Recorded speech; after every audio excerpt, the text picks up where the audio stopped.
Good afternoon and welcome, everybody. This would be the Jeff Cameron Show right here on 97.9 ESPN Radio. Thanks so much for tuning to it. And a fine Lawn Maintenance Tuesday to you and yours. You got a Christmas tree up, Tom?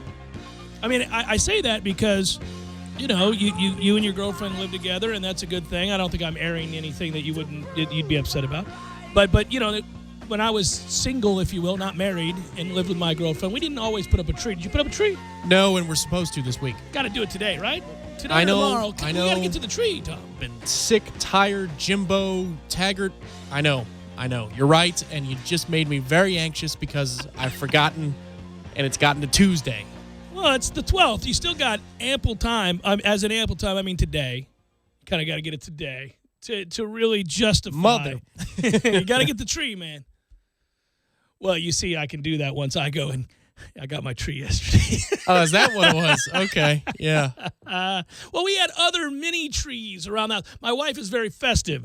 She puts, for every holiday, we have a set of decorations that go out. And she knows she has an exact time. I'm very lucky in this regard. I don't have to do any of it. She has a plan in place for all things. So as soon as the calendar rolled over to November, man, there was turkey stuff everywhere. You know, you had earth tones everywhere you looked. And then, you know, that holiday ended, and boom, all of a sudden there were, candles and snowflakes and, stars and all kinds of Christmassy stuff.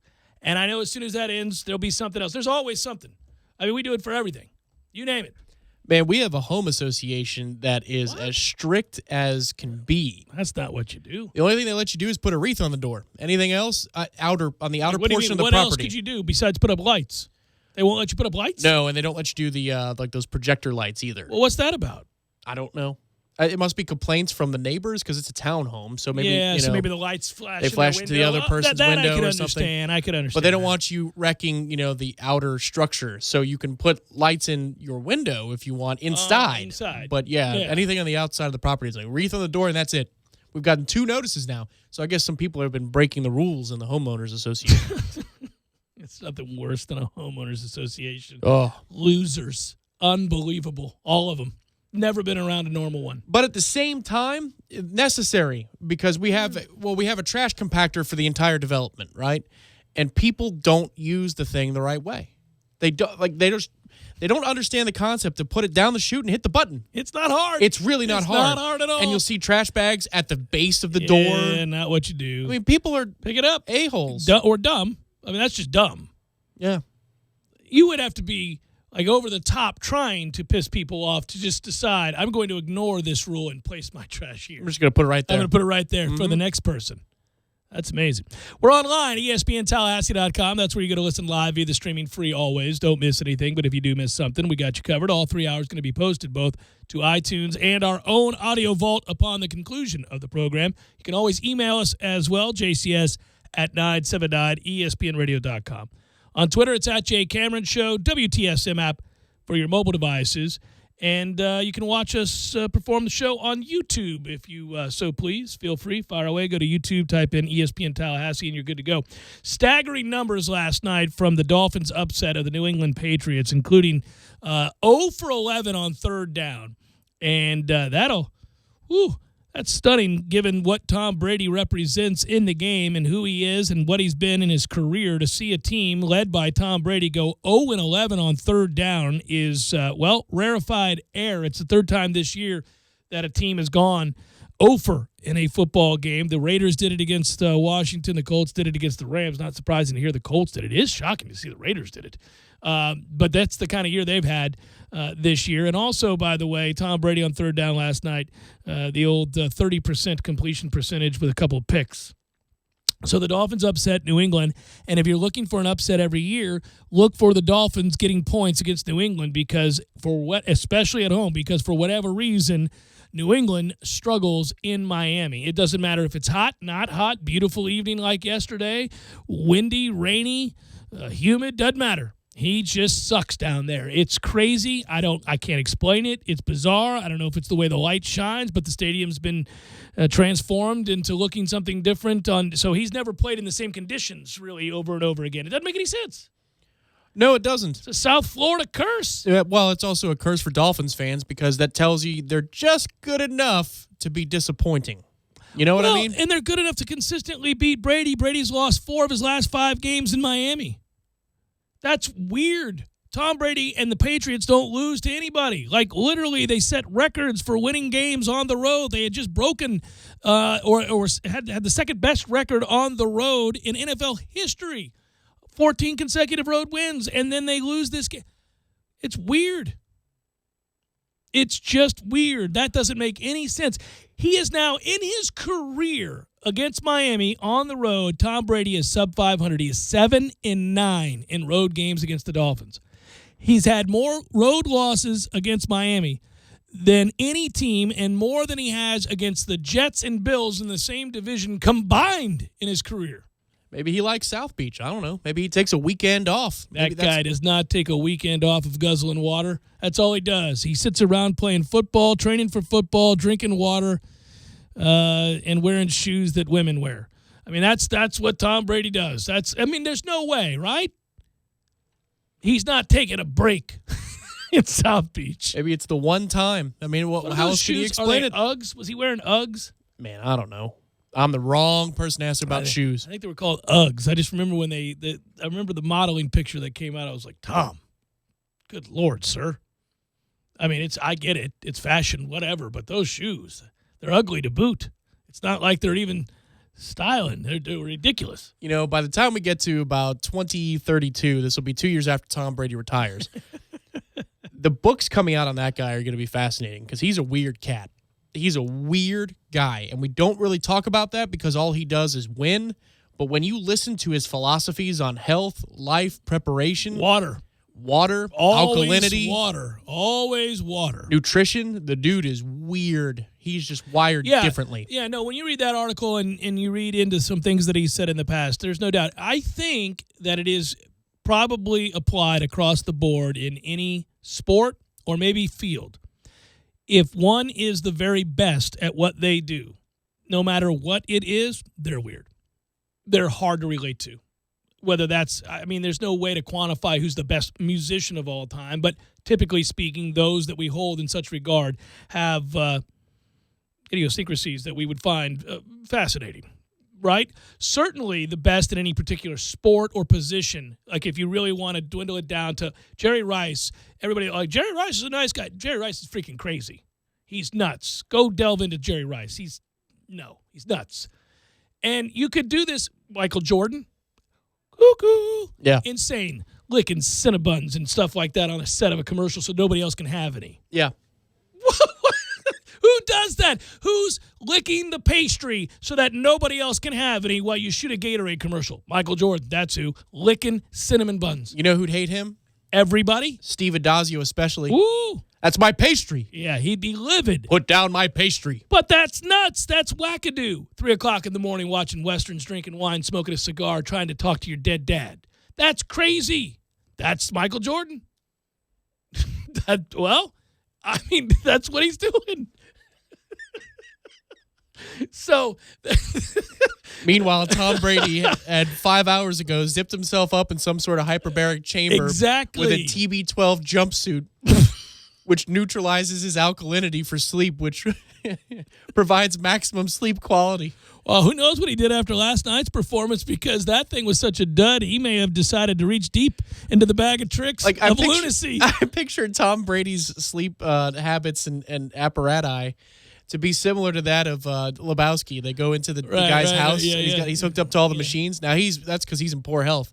But I feel like Brady hooks himself up to. He's in poor health. There's the understatement of all time. Yeah. But Brady does it only to be in better health. And so you walk into his bedroom at night expecting, oh, well, look at this. This is a very nice setup, a very, down to earth. And you hear, and there he is with a breathing tube down his throat. Yeah, that he inserted. Right. And is tough enough to meditate through the process. Right, yeah. He doesn't. And he has no an pain. IV with TB12 electrolytes going into his veins. Yeah. Well, why do you think he wears the 3/4 sleeves? It's bizarre. The people that are Steve Jobs was insane. Like you go, he's an a-hole. Well, he's dead. But I'm saying you go through all of this, you go find any of these people. They're insane. Withholding payments to, wackadoo. To a child of his. That guy would have received a beating. Because he said he was sterile. And then he gave up that case once he had a kid with his future wife. Well, yeah. No. Not a great guy. Piece. Not a great guy. No. Amazing, but not in a good way all the time. Oh, I totally agree. Hang on, sorry, I got an iMessage here. Let me just. So that's the whole. I mean, I looked at those numbers and I absolutely was stunned. They had a 14-game road win streak, the second longest streak in NFL history. They're 0-11 on third down, their first game like that since 1991. In addition to all of that, his record against the Dolphins is worse than that against anybody else. I mean, that guy right now is livid. And imagine him at practice. And yet, we'll say this about that. For all of our teams, for the Bucs, Jameis Winston has to have more Tom Brady in him. Now, it's less about the physical tools. Like, yes, Tom makes good decisions traditionally. He certainly didn't last night. That ability to take command, own a team. I mean, do we doubt that Aaron Rodgers is difficult? Do we doubt that? I mean, you go through the league of the guys that you consider the top. I'm sure they're all pretty tough on a consistent basis to deal with. People respect Mike McCarthy and his offensive acumen, but, after so many years of watching Aaron Rodgers just kind of make stuff up and win ball games because he's so good. He's incredible. See the throw last year against the Cowboys down the sideline, which, you don't draw that up, do you? I'm still laughing about that. Sometimes I wonder if Mike McCarthy is nothing more than Tom Moore was to Peyton Manning. It's like, hey, that's the guy associated with the great quarterback, but he's just that guy. You know what would suck? Is being that coordinator, being the guy that gets your quarterback to the extent that you give him the freedoms necessary for him to succeed at that level, right? To blossom. And understanding when to get out of the way is just as important as to when to interject and when to say something, right? This is for anybody in any field. And, if I identify or you identify things I do well or that you do well, then I know early on that, okay, Tom does all of these things extraordinarily well. I don't ever need to get in the way of that. I'll need to say something about this over here and vice versa. You know when to add in when I'm doing something or not doing something. And so that's a gift. That's an ability. That's an understanding of your personnel, of your people, of the people that you're, in this case, tasked with coaching. And you'll never get any credit for it if you're a coach of Peyton Manning, Tom Brady, Aaron Rodgers. Because to be sure, their ability, their gifts, their acumen is extraordinary, and they would be good no matter where they went. But if you enhance those abilities, you got no chance of ever being credited with anything. To be sure, though, Jameis needs somebody to enhance those abilities. Because right now he's on an island. He is on an island, and that's a bigger part of the problem in Tampa Bay is that he and Dirk Cutter don't see eye to eye. Dirk Cutter's offense is incredibly predictable, and if you're not careful, you end up developing a really toxic situation, not to overuse that word. It's been on our plate for a while given the end of the Jimbo Fisher era, but that's what happens, right? It ends up poisoning the well, and you can never really get that back. A lot of what we're talking about here is trust, and that's the thing that carries over from last night is that we don't worry about New England after a night like that where he looks terrible, and they look absolutely ordinary across the board. There was nothing when you watch them. Now, I'll grant you, Gronk was out last night, and he is a huge part of what they do because he's a mismatch for every team in the league. You really don't have a guy that can cover him consistently. You got guys that are fast enough but not big enough, guys that are big enough but not fast enough. And so that matchup alone opens the door for all the other average-ass players around him, right? So then that way, those guys are open and in space. They have a lot of little quick guys who you get them the ball in space, and they make a guy miss, and a 2-yard gain becomes a 10-yard gain. Without Gronk, those players are covered like a blanket because they're not fast, they're quick. And you watch that last night, and you can see that. You can see how important Gronk is. Now, you watch, though, the thing that I most admire about him and Belichick and that coaching staff is, let's just say Gronk was out for the rest of the year. Let's just say that these extraordinary set of circumstances that come together to see that guy look like a middling quarterback last night, if those circumstances stayed in play, just before the playoffs, they'll have it figured out. The adjustments will have been made, and they will become something else entirely, which is what their defense did this year. which is why you never do. We've all learned the lesson here, right? New England could get beat 55-0, which they basically did that game against Kansas City a few years ago, whatever that score was. I know I'm exaggerating, but they got run off the field. They weren't competitive. That could happen to them at any point, and when it does, we've all learned enough to know it doesn't matter. It doesn't matter. It did for the moment. It's kind of eye-opening, and you go, well, that was interesting. But in 4 weeks, it's all going to be different. They're going to have fixed all of the problems, and that's probably the maniacal work ethic of Tom Brady and the insane genius that is Belichick. Right. I'm sure that he's a normal guy, like completely normal about the way he goes 9 to 5. That's a 9 to 5 job for him, isn't it? I don't know that there's any. Like, if you meet a normal coach, you should probably fire him. Like, if you meet, in the NFL, where these guys are at their acumen, their understanding of offensive concepts, defensive concepts, and the origins of these things, and breaking it down with each iteration through the decades, they're the guy that can sit at the chalkboard and tell you everything that's developed since 1941 to now and why. And they'll keep doing it after you leave the room. Right, well, that's true. Like John Gruden's doing that right now in the middle of the afternoon somewhere by himself. Right, it's a lecture, though. It's in the den. He's talking to air. Yeah. That's correct. And he's really excited about it. But those guys, that's why they get paid what they get paid. That's why they do what they do. But those are the guys that, you wouldn't want to hang out with. He also films it and sends it to former players to see if it resonates with them. Is there something I could do different as a teacher here in this situation? Or to teams that need a new coach. It's the Jeff Cameron Show, 97.9 ESPN Radio.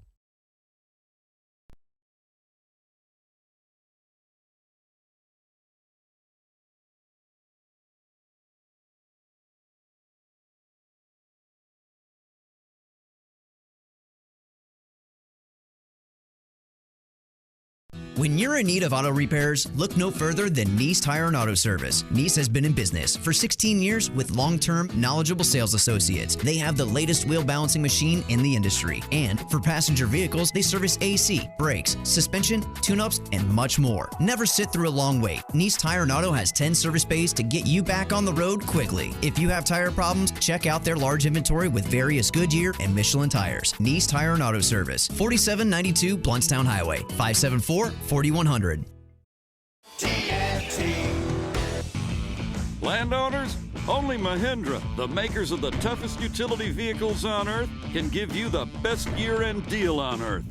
So let us show you how to get tax savings on your new Mahindra XTV and get cash back and savings up to $2,500 on select clearance models. Plus, get a free roof and Mahindra's 3-year warranty.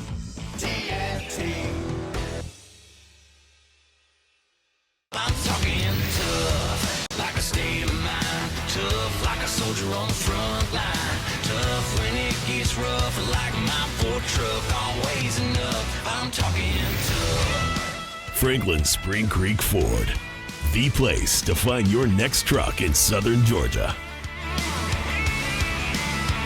I'm talking tough. Hey y'all, we're Chris and Preston from Low Cash. Head to Franklin Spring Creek Ford and see them about all of your vehicle needs. Sorry, boys, I did not have time to pack. We got this. It's right here, guys. We got this. I thought I could handle it. We got this. Moving doesn't have to be a hassle. Call us first at 2 Men on a Truck. No matter the move, home or business, we'll make it a smooth one. I forgot something. We got this. You need just in time to be holiday ready. Now with card, Lindor chocolate truffle bags are 2 for $7 or $3.99 each, valid through 12/16. Sarah, can you step in here a moment? Sure. So, big news? Oh? You're being promoted to regional sales manager. That's great to hear, Alan. Thank you. Talk to corporate. Like approved memo. Tens of millions of songs, one for every moment. Amazon Music Unlimited. For a limited time only, sign up today and receive 3 months for 99 cents at amazon.com/music unlimited. Automatically renews, cancel anytime. Sarah, you can leave now. Okay. Oh no! My lunch has been ravaged by ants. Go to Bandito's Burritos. Football is here, Tallahassee, and if you're not watching the games at Tallahassee's favorite hangout, the Fourth Quarter Bar and Grill on North Monroe Street, you're missing out. With over 28 TVs, you'll never miss a second of the action. Kick your week off with Monday Night Football, where you'll get 2-for-1 wells, calls, and drafts all night long. Then there's Tuesday Night Trivia with Professor Jimmy. Go win yourself some money. What about lunch? Weekdays, pick from over 20 menu items for just $7.50, including a drink. What you doing for Thursday Night Football? How about the Fourth Quarter, where you'll get $2.25 domestic drafts, $2.75 domestic bottles, and $4 Jaeger bombs. No weekend would be complete without bubbles and brunch. From 7 a.m. to 2 p.m., get all the mimosas and Bloody Marys you can drink, and a breakfast for $18.99. Can you say Uber? Knowles, Bucks, Jags, or Finns, no matter who your favorite team is, take it to 2033 North Monroe Street and watch them at Tallahassee's favorite football hangout, the Fourth Quarter Bar and Grill. It's been called shell shock, war neurosis, and battle fatigue. Today, we call it post-traumatic stress disorder, and it affects 1 out of every 5 warriors returning from battle in Iraq and Afghanistan.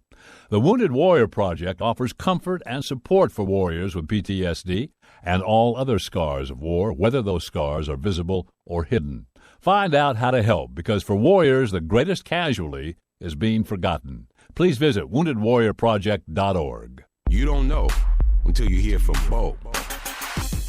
I don't see anything that could possibly go wrong with Ric Flair being the commissioner of the NFL. I just think everything about it would be a lot more entertaining. Or Raj got to go Flair. Some people just got it in them. Ric Flair got it in them. And you know damn well you would follow Ric Flair if Ric Flair was the leader. And, by the way, where some of us have concerns about Roger Goodell, that he's a little bit too power hungry, we wouldn't have to worry about this nearly as much with Ric Flair, because we know even though Ric Flair would be the commissioner, that there would also be 3 other people that would be helping him to run the league. Art Anderson, vice president of enforcement. Can we make Tully Blanchard like whatever job Dean Blandino used to have? That's what we need to do. Get Tully Blanchard in there watching the replays. Ole is in charge of like veteran affairs. There we go. I just fixed the NFL. The Right Time with Bomani Jones. Weekdays from 4 to 7 Eastern on ESPN Radio or on the ESPN app. Bomani. This is the Jeff Cameron Show. Jeff Cameron Show on 97.9 ESPN Radio.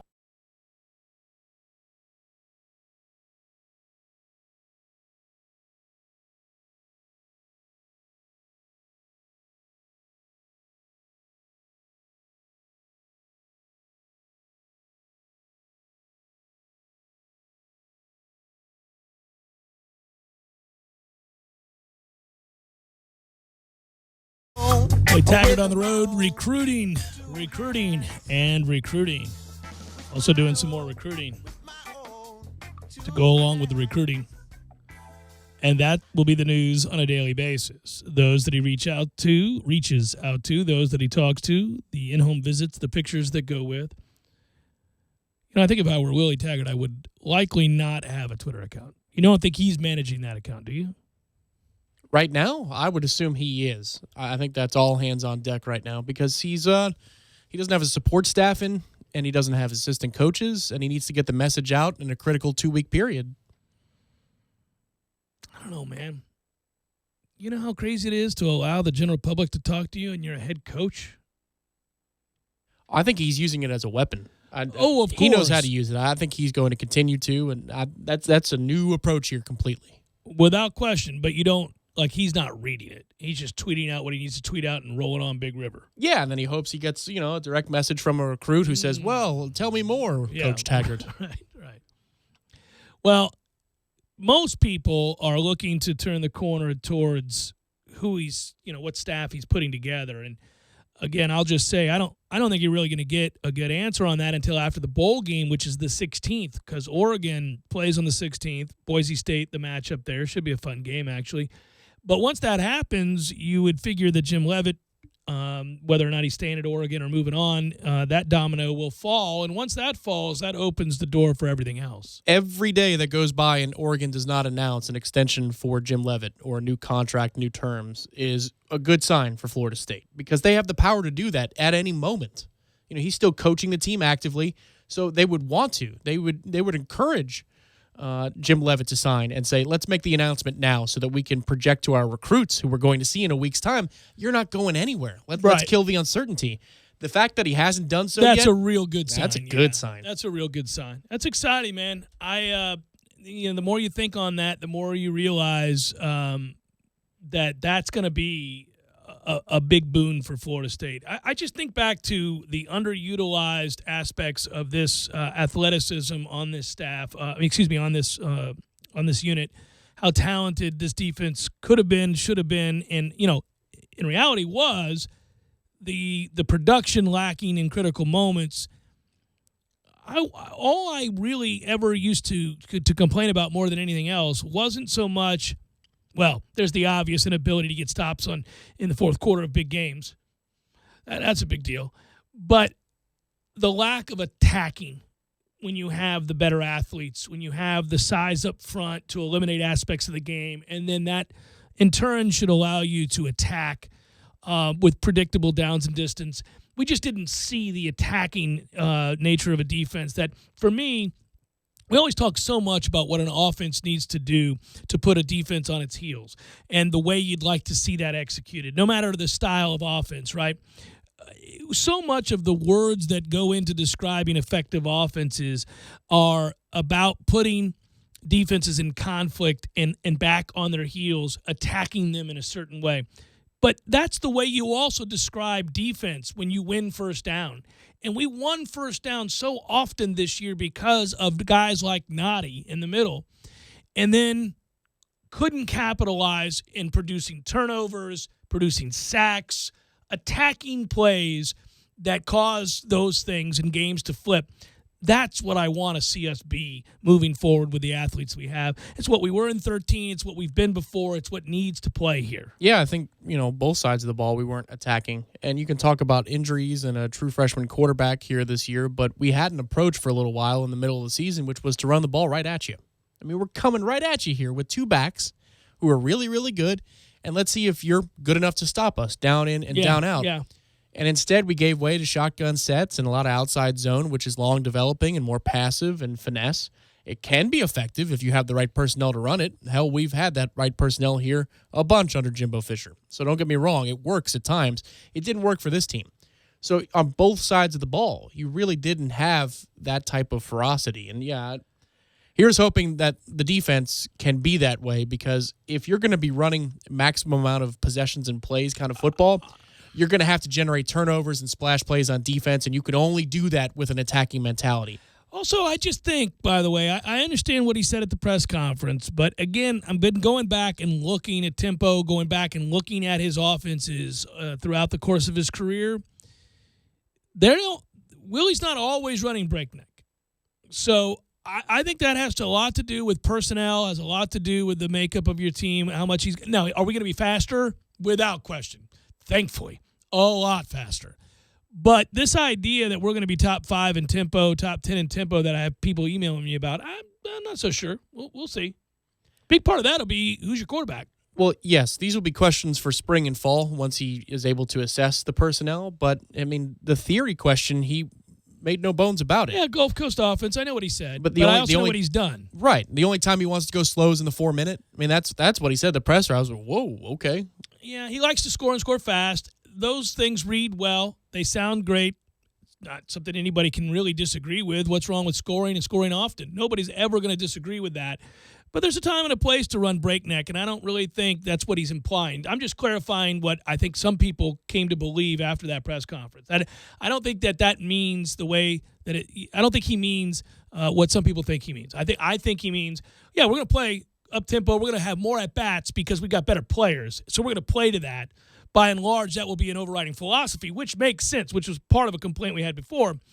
But I don't think it means like some of these offenses you see where just it's now, it's 2 seconds worth of. I don't think that's what he means. I'll be interested to see that, because if it is that way, then complementary football discussion returns to the forefront, which is, are you hanging your defense out to dry? I'll be interested to see how he manages that, because it's coming at this equation from the other side of the equal sign. Mm-hmm. It's actually kind of fun for us to do. If Willie actually has a really good defense, well, might he want to slow down his offensive principles to match the defense? Whereas, with Jimbo, you always looked at it from the offensive side and you said, well, what's the offense's identity this year? Right. And what does he need to do one way or the other? Let's look at it from offense first and not defense. With Willie, he's coming in and you're saying, well, all right, he's always going to run pace, especially when he's outgunned. You look at some of the reclamation projects and the year in question at USF when it looked like he was going to get fired, and he said, you know what, the hell with this. Let's create this Gulf Coast look. Let's spread it out wide. Let's put those receivers as wide as they can go. So defensively, you have to dictate to me what you're going to do, and then we're going to call plays based off of that. Yeah. And we're going to run you into the ground. We're going to wear you out. Well, you don't have to do that here necessarily. It'll be fascinating to see because even spring's not going to indicate that. You're not going to know that till about Game 4, Game 5 of the season. It's funny. I was just thinking about this during the break. I was thinking about the players we're leaving, that are leaving, the players we're losing, the players we have coming back, the indicators of success next year. And you know what it did? It led me down a path to where, and I'll touch on this when we come back, the NFL wins sometimes. We ripped them a lot yesterday. We spent a lot of time on that. Of course, I led somewhat with the NFL today in Monday Night Football with the upset last night. But all the talk about personnel and what you have and what you don't have immediately led me into thinking about what the first pick in the draft is going to be. And I began to go in my mind about the draft and what the Bucs need and what the Dolphins need and what the Jags need and the kids on this team that are projected. The mocks are already starting as to which players are going where, and that includes several. And it's just going to anger us when you see several members of this defense that are projected to go as high as they are in the NFL draft. Jeff Cameron Show, 97.9 ESPN Radio.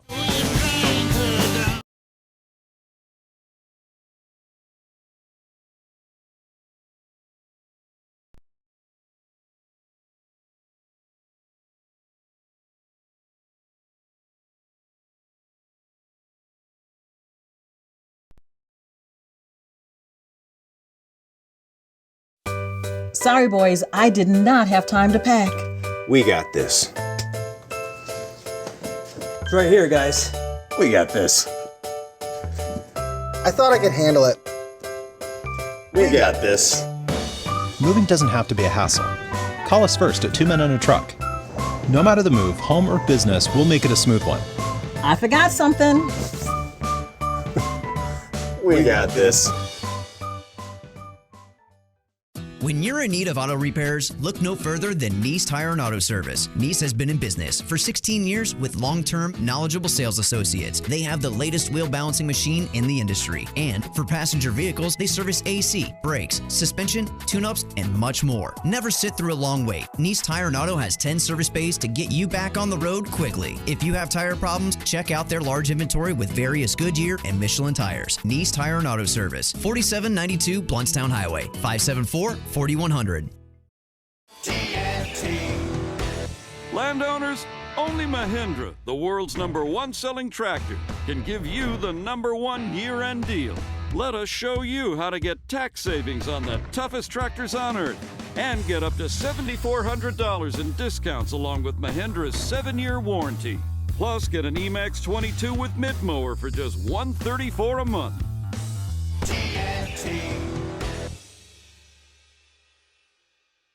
I'm talking tough, like a state of mind. Tough, like a soldier on the front line. Tough when it gets rough, like my Ford truck. Always enough, I'm talking tough. Franklin Spring Creek Ford, the place to find your next truck in southern Georgia.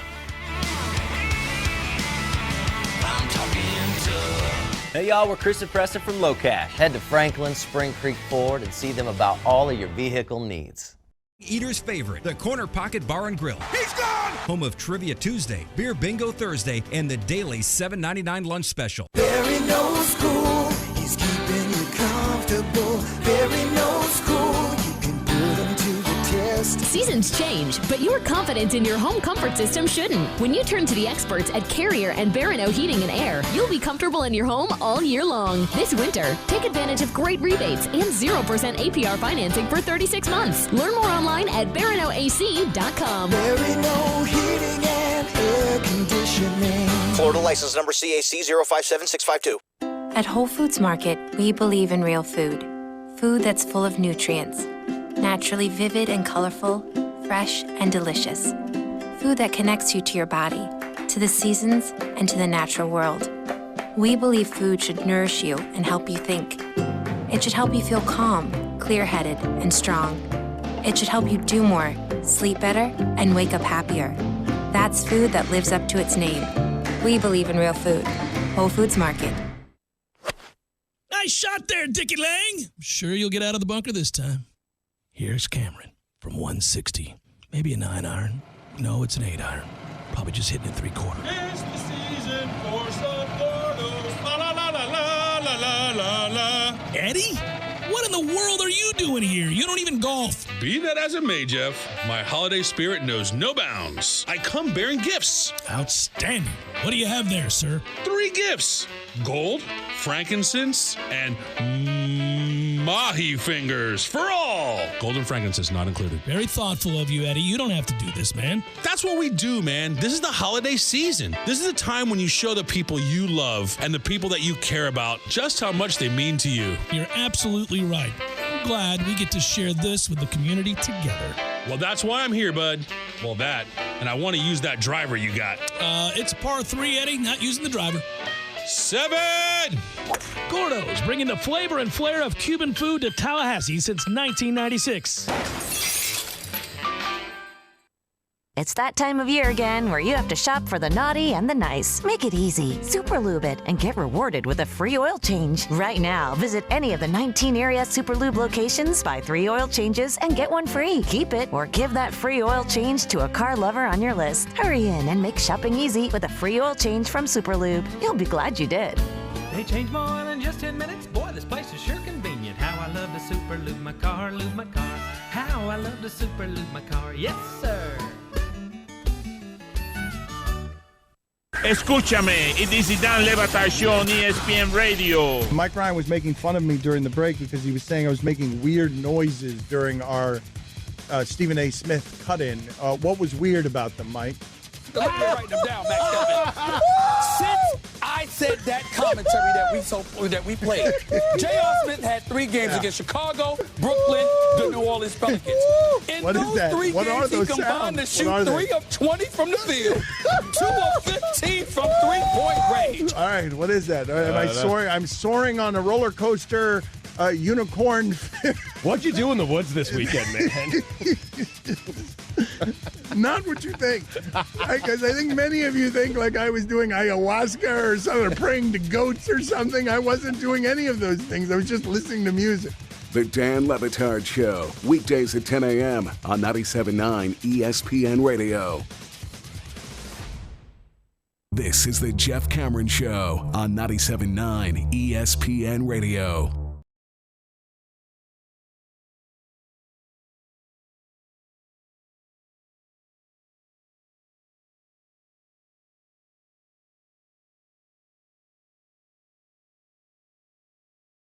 Four players go in the first 3 rounds on defense from Florida State into the NFL draft. You're going to be pretty pissed.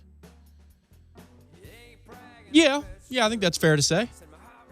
That's all I was going with. I was thinking about it during the last segment. That's where I was going. I'm like, man, McFadden and Noddy and certainly James. Man, we'll see. There's a stretch to say 4-3 for sure. We'll see how McFadden grades this year. I find that interesting. He's going to show out the combine. He's going to go in the second round. But it's just, he was considered to be a first-round lock by some, NFL draft experts heading into this season, and his tape was great. I thought he was, Tom, I'm going to admit it now. I was really, he did not have a good year, but I think his measurables suggested he would be a mid to high first-round pick coming into this season. You saw the year he had a year ago. Everything about him kind of compares favorably to some other guys that we've had here. We've had a lot of big corners. We've had a lot of big long corners that are kind of those hybrid types, Tom, that we talk about so frequently. I mean, that's what he was. Very productive coming into the season. Then he just decided not to try real hard, like ever. That is, I don't want to do the thing. I don't want to do the thing that we're guilty of where we've argued about this, where we retroactively now kind of look back and say, damn you, Jimbo. How frequently did that guy just not try, evident to all, and then be allowed to go back out there the next series and continue to start week in and week out? That really is maddening. This isn't a retroactive shot at Jimbo because it was something that we talked about with the receivers dating back a couple of seasons now. where, Bobo and Kermit would make mistakes. There'd be more talented players, just physically gifted players behind them that don't have the experience. And yet we would play those two guys because they were, upperclassmen, because they've proven that they can do it. But even though they don't do it consistently, we're going to go with those guys rather than the younger, more gifted players. Yeah, I think it's safe to say where some things went wrong, where problems began to mount, were the repercussions for not doing your job, not doing what's asked of you, whether that's in the locker room, in the classroom, or on the field. We're inconsistent with certain players. And when you cannot do it, it sends a message to other players and that's allowable. And that message then permeates the locker room and infects everything that goes on. Well, to the players behind them on the depth chart, it gives them a sense of, well, what difference does it make? I'm never going to play. Exactly. Nooney is a guy you and I have talked about a lot. At his best is really good. At his worst is a plague. And we watched non-efforts rewarded with next series, I'll see you out there. You know what I mean? And those kinds of things. And McFadden did that this year too. Well, the special teams and punt returns and that was insane. That Gavin was allowed back on kick returns, and I get he had a nice one against Wake Forest. Well, no, by the way, it wasn't that he wasn't trying, he just wasn't good at it. Correct. That those things persisted was the clearest indicator that, we needed to have a talk at the end of the year, at the very least. We needed to have a talk. Because you could blame Jay Graham all you want, who follows Jimbo to Texas A&M, but it's the head coach who's reviewing film every week and sees clearly that we have guys that don't belong in these roles, performing these roles, and we've got a roster littered with blue-chip athletes. Yeah, no, you can see that with McFadden as a returner alone, as a punt returner. I mean, that and how many times he made excuses for that when the whole world, you didn't have to be a football Mensa to know that was just wrong. And that's bizarre, by the way. That's really weird. Even then, he went back and forth on that. I can recall being at a presser in, I think it was 2014, might have been earlier. Tyler Hunter was here forever and a day, so it was one of the years that Tyler was here. And Rashad was the returner. Maybe it was back in 12. And he said, man, you know what? It was great to, allow Rashad just to be a receiver again, because you could tell it was affecting his failures and inconsistencies as a punt returner were affecting his game as a wide receiver, because his confidence would be affected. Yeah. And then Tyler Hunter was allowed to fumble the ball a couple of times. And I remember asking him that Monday, I said, is there any concern about Tyler and his confidence being affected? Well, what are you talking about? Why would his confidence be affected? Because he just muffed one and then fumbled another one and got it back. He couldn't keep track of his excuses. Hey, Jeff, per yesterday's show, fan throwing object confession. I probably shouldn't admit to this, but no one was hurt. And looking back, it's funny. Your discussion with Tom about fans throwing things reminds me of this story. Being a wrestling fan, I'm sure you can relate on some level. As a teenager in the 70s, I attended a championship wrestling from Florida event at Bayfront Center in St. Petersburg. I was a big-time Dusty Rhodes fan. Dusty had a match with Pak Song that night, and of course, Song cheated while the ref wasn't looking. I was furious, being a true believer. Back then, they actually walked through the crowd to get to the dressing room. Song and his manager were headed in my direction. I was about 10 rows above the walkway, and I had just finished a drink. Something came over me. I was going to get this guy for hurting the American dream, Dusty Rhodes. I folded the top of the paper drink cup down to seal the ice inside and waited for them to get closer. When they were in range, I stood up and threw my best fastball, hit him dead center in his chest. I know it was a really stupid thing to do, even as a teenager. I was smart enough not to aim for his head, though. If I had been just a bit smarter, I would have sat back down after the throw, but I stayed standing to see where it hit. There were actually security guards following them, and it was real easy to figure out who threw it since I was the only one standing. Things were different back then. I was kicked out of the event. But fortunately for me, no charges were ever filed.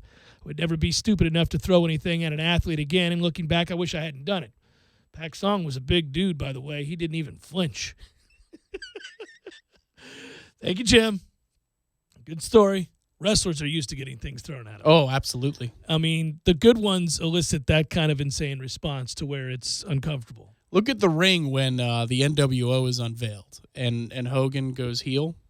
The ring is littered with litter, trash. They had to be wrappers, cracking up laughing. Beers, bottles, cans, you name it. By the end of the time they're doing their little monologue after he's flipped, that whole place is ready to erupt.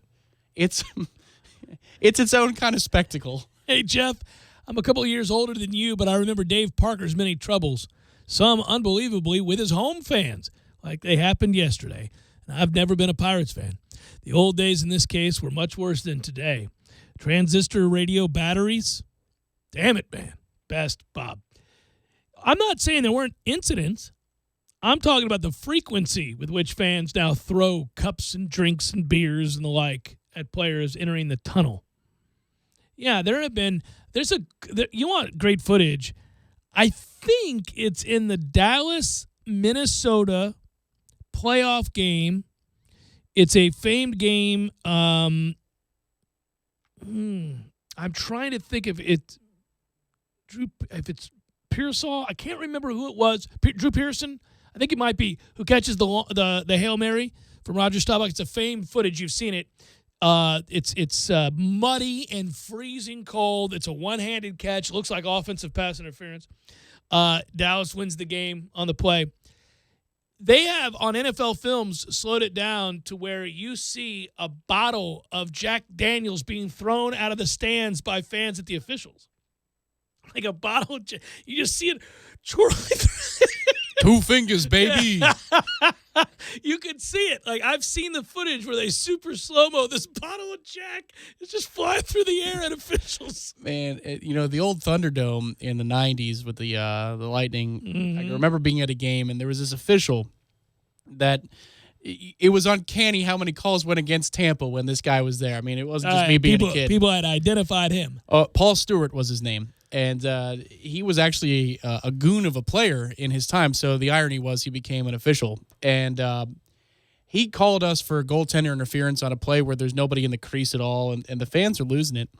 And I just remember marveling as a kid as I see this big, the Pizza Hut, personal pan sizes that they have. They still have Madoke, the big tin can. Yeah. This thing is frisbeeing out on the ice, and it slides across the ice for probably 40, 50 feet, and somebody goes out and gets it, and they're taking video on the Jumbotron of the person who gets it, and it's a full one. And I thought, what a waste! What a waste! That costs like $5. Man. Come on, man. Probably more than that. Oh, right? Yeah. Well, by today's standards, sure. But back then it was $5. I just felt so bad for that, for that pizza. I could have eaten it. It would have been delicious. One side note as we get set for break, I got to doff the cap. As the story is written today, the greatest return man in NFL history, Devin Hester, has officially announced his retirement this afternoon. He was still playing, huh? I had no idea. I wasn't real sure he was. By the way, Hester is 35 years old. Time flies. I can remember his days at the U, of course. But that's, 35 and was, by and large, only really a returner. And I will say that in addition to watching him at Miami, I also saw him return one for the Bears to the house in the Super Bowl that I attended against the Colts. And it's crazy opening play. I mean, it's amazing. I saw him house call one in Philadelphia in 2005. I went to see my buddy AJ, who was redshirting, and it was Miami versus Temple at the Lincoln Financial Field. And it was, 45, 50-yard return, whatever it was. But he completely turned his back to the coverage team and then turned around and proceeded to return it without being touched. He was one of the most gifted people in tight spaces I've ever seen. Greg Reed had that trait, but Hester had the burning jets to go with it, man. He knew. It was like he took a freeze frame in his head as he 180'd. It's like the Jaquez Patrick timing mechanism before, that stretch call we have. And his numbers and nameplate are facing the coverage team, and it's like he knew the next 4 moves he was going to make. It was amazing to watch. He comes from an era where, what's his name of Kansas City, the joystick, whatever that guy's name was. Hall? Dante Hall? Yeah. Okay, there was a stretch where, this was something in the NFL where electrifying return men really, really put you on the edge of your seat before kickoffs. And guys could, this was, you don't see this anymore because of the safety rules basically moving the kick up. Guys don't get a chance to really return kicks. The wedge, the wall that was created also allowed for those things. They've outlawed that. Now you can only have two guys next to each other, not a group. So we're not – you may be wondering why we don't see these things anymore where guys are specifically on a team basically because they can really return kicks. You just don't see it anymore. And I will say of the 92-yard kick return, it's the opening kickoff of the Super Bowl, the first Super Bowl and only Super Bowl I've ever been to. And I really didn't care who won the game, save for my best friend is a lifelong Bears fan. So I thought, well, good, go Bears, whatever. I don't care about the Colts, and I don't care about the Bears. I'm in that stadium, and it's weird. This is the thing about what great returners did, and a generation of fans now growing up watching football will never know this. The great ones, like him, and you can argue he is the greatest of all time. If it may not be much of an argument. You couldn't wait to watch. You did lean forward, and moreover, you kind of expected. I remember watching Deion Sanders several times thinking, he's going to take this back. He's going to take this back. That's even if it's 30 or 40 yards. Crazy. Yeah. You just would say, he's going to take this back. And I remember in that Super Bowl thinking, it's going to be funny when Hester takes this back. And then he does. Yeah, there were a couple of really dynamic players over the years. Obviously, Hester, he was right in my wheelhouse for my generation. Dante Hall, too.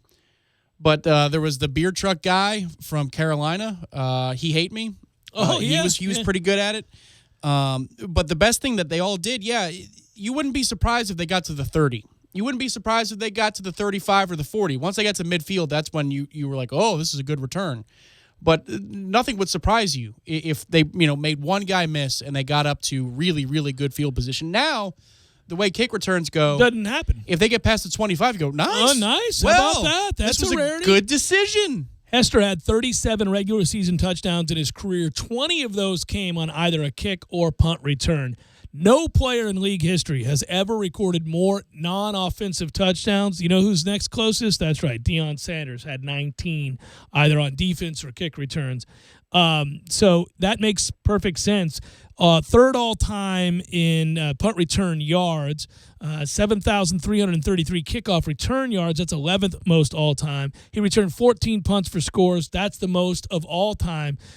So, it's likely that Hester, solely as a special teams figure, is going to make the Hall of Fame. He's going to end up in Canton. This was the shame of how Greg Reed's tenure ended at Florida State, because I honestly do, that he had a future in the NFL as a punt returner. I agree with that. And, he gets dismissed and he has a surgery, not here at Florida State. End of it. That's the end of it. Yeah, I agree with you. He was as special as I've seen. Now, Deion was the most special. But Greg's fearlessness and ability to make somebody miss in a phone booth. Yeah, exactly. And the Honey Badger was around at the same time. And he was something to marvel at, too. But Greg just had the IQ for it. I think Matthew was more athletically gifted than Greg was. But he was fearless. I know that you get a call if you get hit, but that doesn't change the fact that you get hit in the ribs and somebody has a free shot at you. And the wherewithal to have that kind of patience. It's a skill unto itself, and I don't know that, you're right, that we'll see too many more like him. Well, and we've been missing the hell out of Greg Reed ever since he left. We haven't had anything close to that, anything that even resembles that, half of what he had. We would take now. It's been so bad. Hour number 2, forthcoming. Stay with.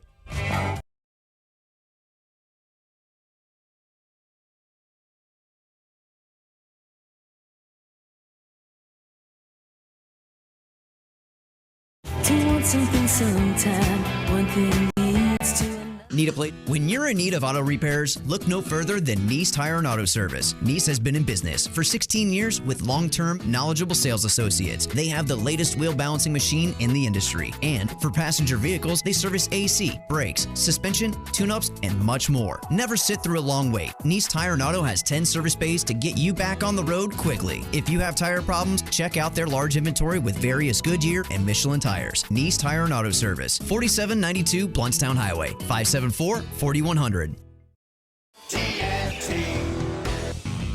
Landowners, only Mahindra, the makers of the toughest utility vehicles on earth, can give you the best year-end deal on earth.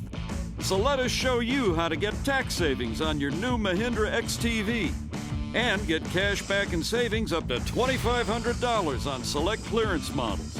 Plus, get a free roof and Mahindra's 3-year warranty. TNT.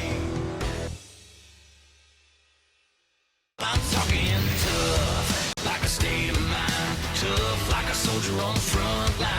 Tough when it gets rough, like my Ford truck, always enough. I'm talking tough. Franklin Spring Creek Ford, the place to find your next truck in southern Georgia. I'm talking tough. Hey y'all, we're Chris and Preston from Low Cash. Head to Franklin Spring Creek Ford and see them about all of your vehicle needs.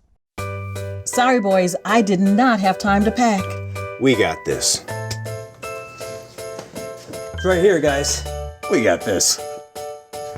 I thought I could handle it. We got this. Moving doesn't have to be a hassle. Call us first at 2 Men and a Truck. No matter the move, home or business, we'll make it a smooth one. I forgot something. We got this. Menu items for just $7.50, including a drink. What you doing for Thursday night football? How about the fourth quarter where you'll get $2.25 domestic drafts, $2.75 domestic bottles, and $4 Jaeger bombs. No weekend would be complete without Bubbles and Brunch. From 7 a.m. to 2 p.m., get all the mimosas and Bloody Marys you can drink and a breakfast for $18.99. Can you say Uber? Knowles, Bucks, Jags, or Finns, no matter who your favorite team is, take it to 2033 North Monroe Street and watch them at Tallahassee's favorite football hangout, the fourth quarter bar and grill. Nice shot there, Dickie Lang. I'm sure you'll get out of the bunker this time. Here's Cameron from 160. Maybe a 9-iron. No, it's an 8-iron. Probably just hitting it 3/4. It's the season for some Gordos. La la la la la la la la. Eddie? What in the world are you doing here? You don't even golf. Be that as it may, Jeff, my holiday spirit knows no bounds. I come bearing gifts. Outstanding. What do you have there, sir? 3 gifts. Gold, frankincense, and mahi fingers for all. Gold and frankincense not included. Very thoughtful of you, Eddie. You don't have to do this, man. That's what we do, man. This is the holiday season. This is the time when you show the people you love and the people that you care about just how much they mean to you. You're absolutely right. I'm glad we get to share this with the community together. Well, that's why I'm here, bud. Well, that. And I want to use that driver you got. It's par 3, Eddie. Not using the driver. 7! Gordo's, bringing the flavor and flair of Cuban food to Tallahassee since 1996. The City of Tallahassee Utilities says 'tis the season to save energy and money. And that's why your own utility says it's time to focus on those Energy Star appliances, like clothes washers, dishwashers, refrigerators, and freezers, even pool pumps and water heaters. Rebates range from $40 to $300. AC and heat pump rebates go as high as $750. And when you buy Energy Star appliances, you save twice. You'll save when you get the rebate from the City of Tallahassee Utilities, and you'll save again on your utility bill, because it's a fact that Energy Star appliances use less energy than their non-Energy Star counterparts. So look for the Energy Star when you shop local for appliances this holiday season. Get all the Energy Star rebate details at talgov.com. Your own utilities. Click on products and services, and all will be revealed. 'Tis the season to save. Save energy and save money with the City of Tallahassee Utilities Energy Star rebates. You'll save with the rebate, and you save on your utility bill. Happy holidays from the City of Tallahassee Utilities. Your own utilities, and America's #1 public utility. This is 97.9 ESPN Radio, WTSM, Woodville, Thomasville, Tallahassee. ESPN Radio Sports Center. I'm Christine Lisi. At this hour, tonight will mark the season debut for Spurs star forward Kawhi Leonard. He'll be on a minutes restriction against the Mavericks. Leonard has missed the first 27 games of this NBA season because of a quads issue. The Thunder searching for answers after its latest loss. OKC fell 12-14 following the defeat to Charlotte, is 9th in the West currently. Frustration starting to set in for Oklahoma City, explains ESPN Thunder reporter Royce Young. You talk to players within the locker room, they say that they're together. They say there are no fractures involved. They're trying to figure this out, and they've really tried to embrace this challenge. But it's the losses like last night's against the Hornets that are just stunning and confusing. But, they claim that they're still in this to figure it out. OKC returns to action tomorrow in Indiana. Yankees traded third baseman Chase Headley and righty Brian Mitchell to the Padres for outfielder Jabari Blash. The deal offsets the money the Yankees took on in the Giancarlo Stanton trade, allowing them to more aggressively pursue things like trading or signing another starter. The team operating under a directive from ownership to reduce payroll to lower its luxury tax threshold. Experience why for nearly a century men have trusted Barbasol for a close, comfortable shave. Whether it's extra moisturizing with vitamin E or soothing aloe, all you have to do is sit back and bask in the glory of your close shave. You're looking good, America. You're shaving with Barbasol. This is the Jeff Cameron Show on 97.9 ESPN Radio.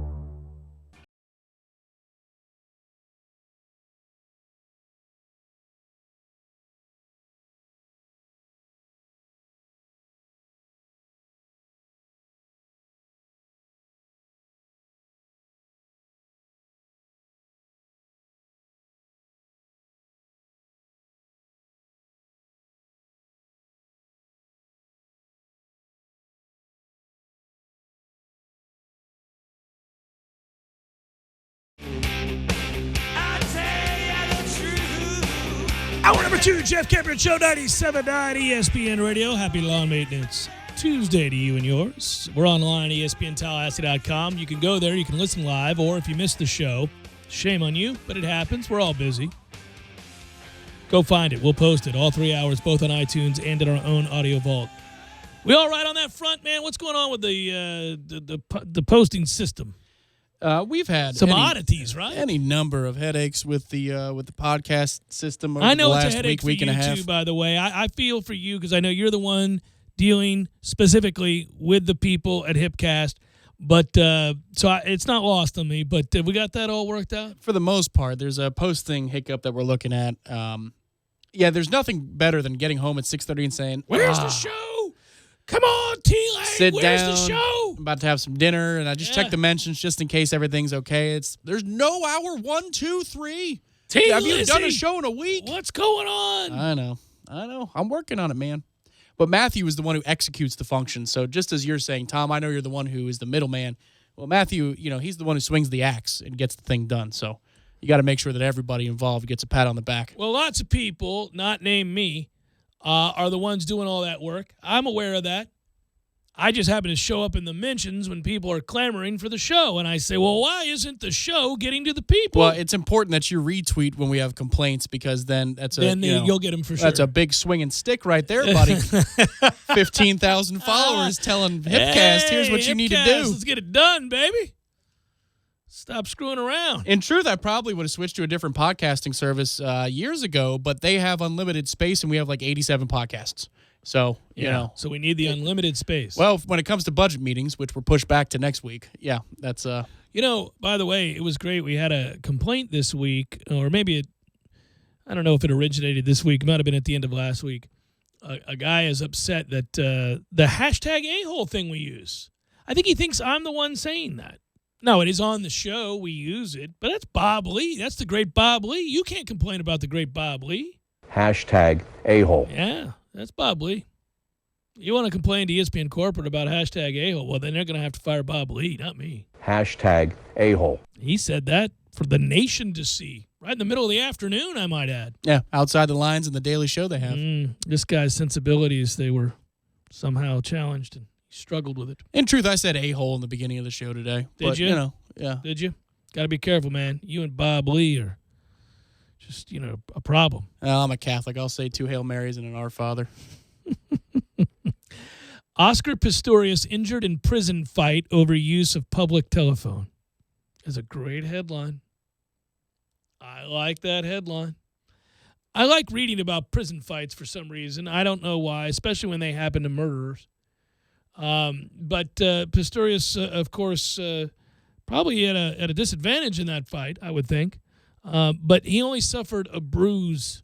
My hope is that it would be much worse for the murderer who got basically kind of away with it. Depends on where the bruise is. That is true. Adrian Beltre knows all about that. Yeah, that's a toughie. Blade Runner, as he was known, is 31 years old, and he's got some issues that he's dealing with there in prison. On a lighter note, did you see the new Blade Runner yet? It's out of theaters now, so you got to wait. But. So here's the deal.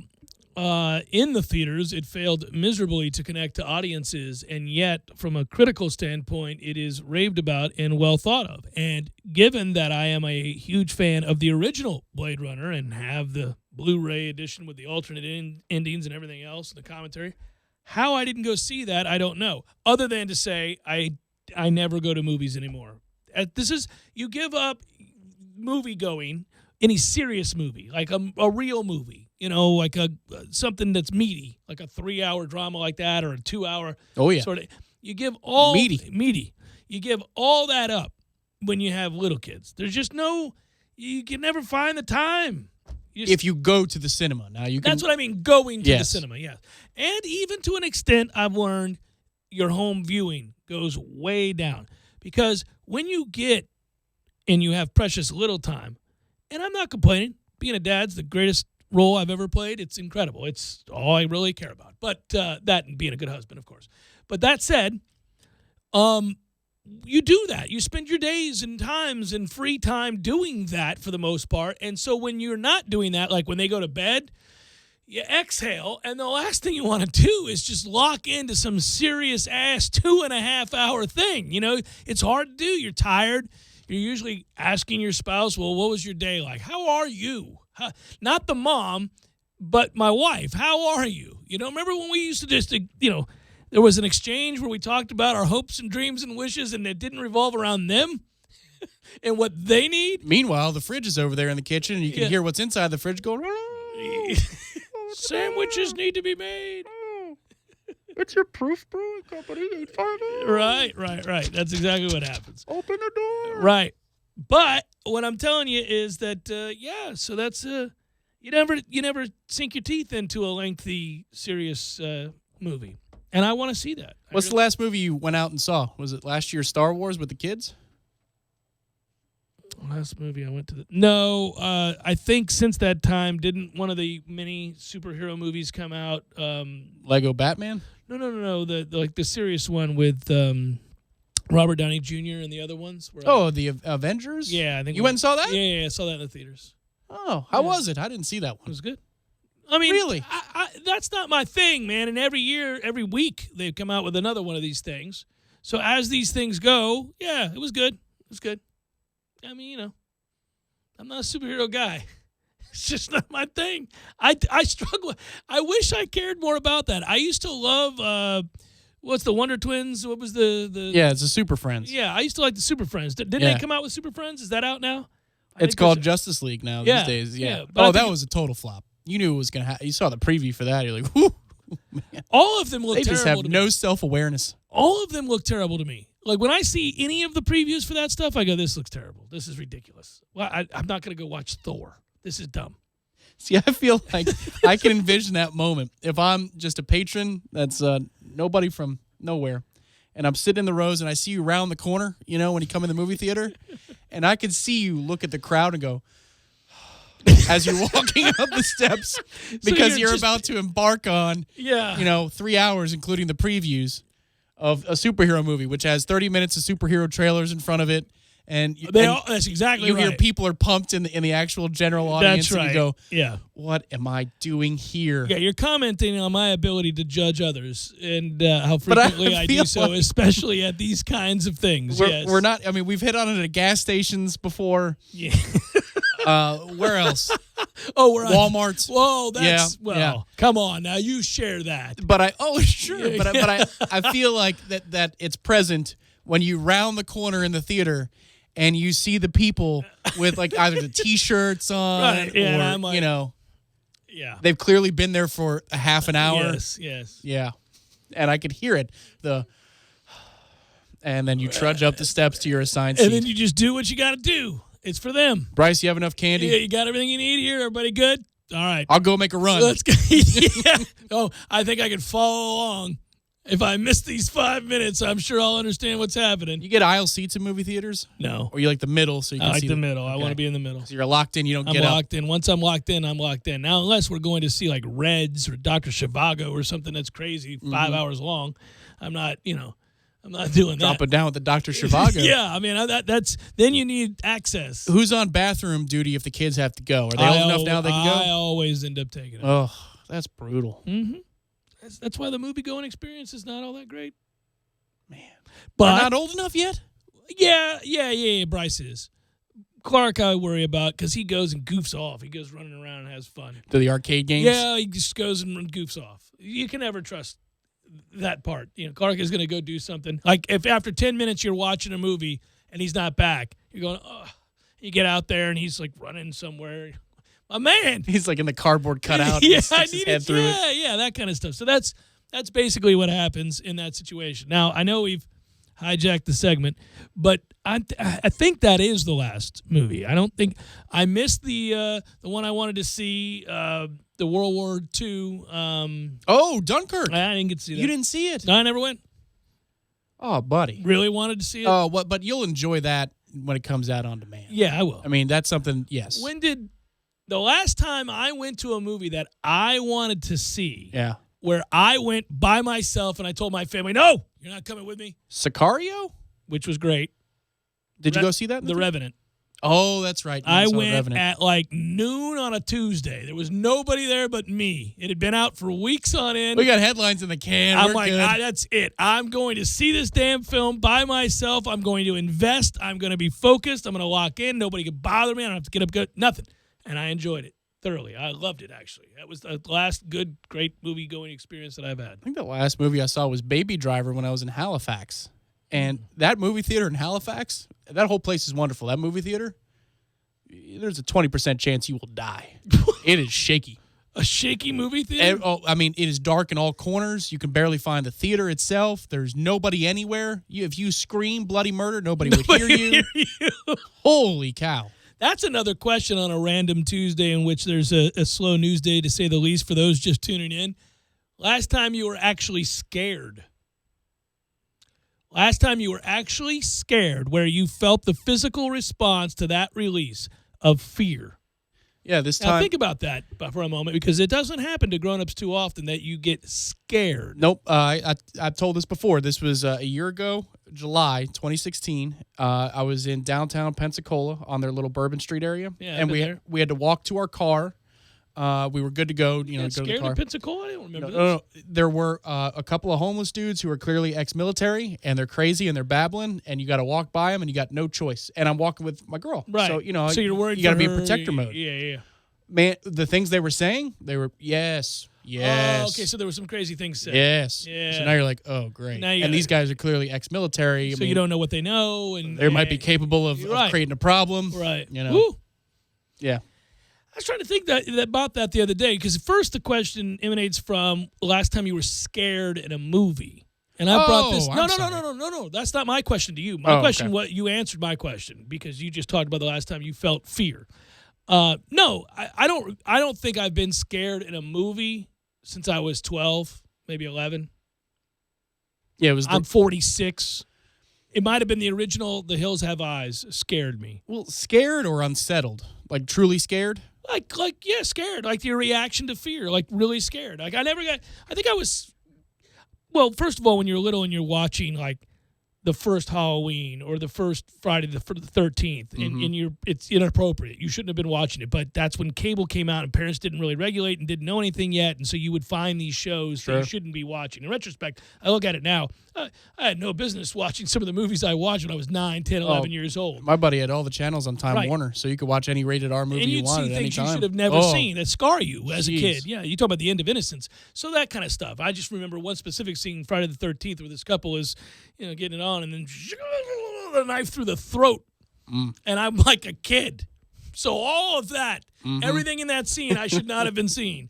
You know what I mean? Every aspect of that was completely wrong. Scrambled channels plus the horror movie.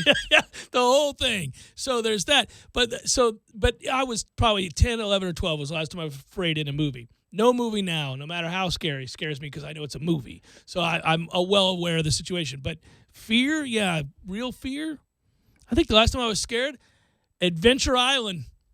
About 2 summers ago, when I took the kids down there, we went on the thing where a whole family can fit, and we got my fat ass.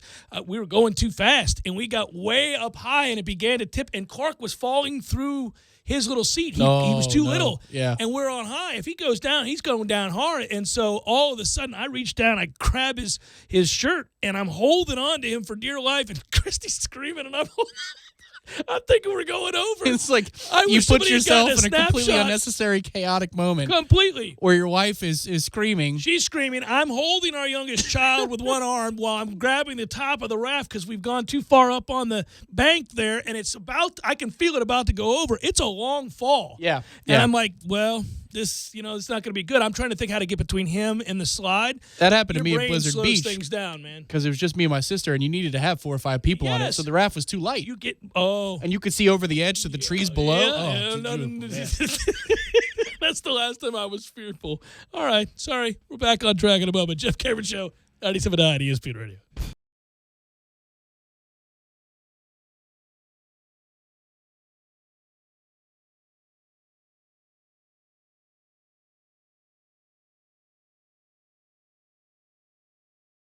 When you're in need of auto repairs, look no further than Nice Tire and Auto Service. Nice has been in business for 16 years with long-term, knowledgeable sales associates. They have the latest wheel balancing machine in the industry. And for passenger vehicles, they service AC, brakes, suspension, tune-ups, and much more. Never sit through a long wait. Nice Tire and Auto has 10 service bays to get you back on the road quickly. If you have tire problems, check out their large inventory with various Goodyear and Michelin tires. Nice Tire and Auto Service, 4792 Blountstown Highway, 574-4100.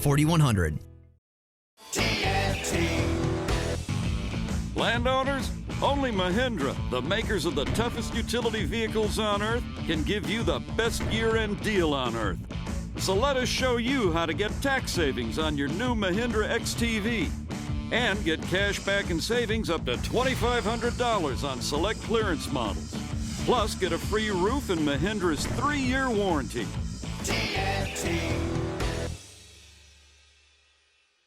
I'm talking tough, like a state of mind. Tough, like a soldier on the front line. Tough when it gets rough, like my Ford truck. Always enough, I'm talking tough. Franklin Spring Creek Ford, the place to find your next truck in southern Georgia.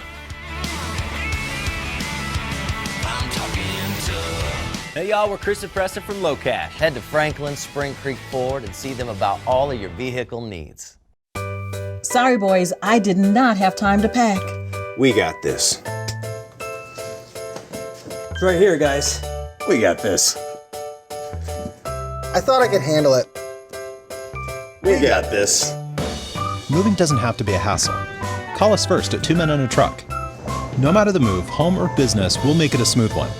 I forgot something. We got this. Shipping on over 100 million items with eligible orders over $25. Only at Amazon. Give a little bit of my love to you. At Whole Foods Market, we believe in real food. Food that's full of nutrients. Naturally vivid and colorful, fresh and delicious.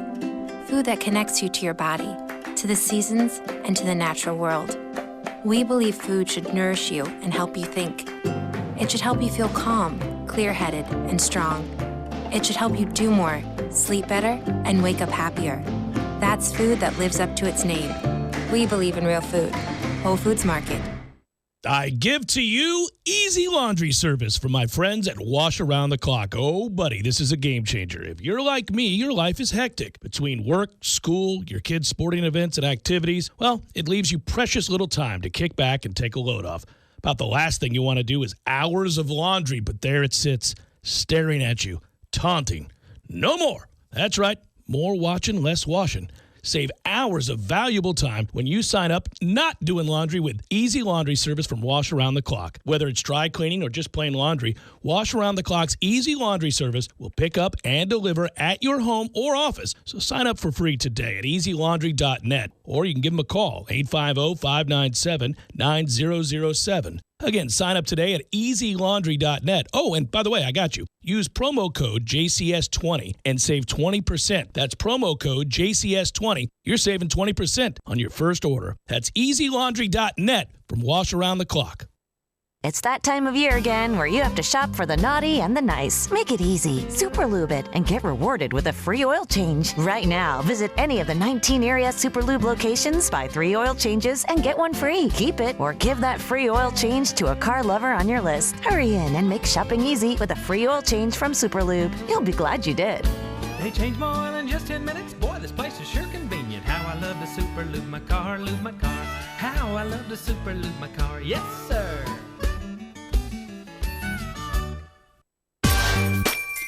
It's Macy's One Day Sale. Shop incredible deals of the day, Tuesday and Wednesday. Like 60% off sweaters for him and for her. Take 50% off coats for him and packable styles for her. Save 40 to 75% on select fine jewelry. 8-piece bed ensembles from Fairfield Square Collection, just $29.99. And tools of the trade cookware, only $9.99. Macy's One Day Sale. The perfect gift brings people together. Savings off regular and sale prices. Exclusions apply.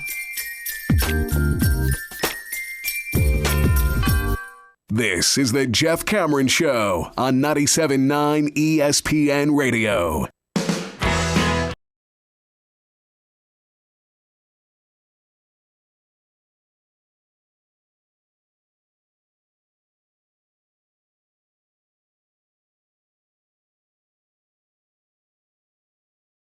Yeah, you mentioned it earlier. We should mention it again here. Brewster joins. Graham joins. Off they go to Texas A&M. Really, throughout yesterday and a little bit today, you're just kind of monitoring for news regarding Florida State's staff. Brewster did an exceptional job here in recruiting, so most people will wish him well, I would think, and not begrudge that move.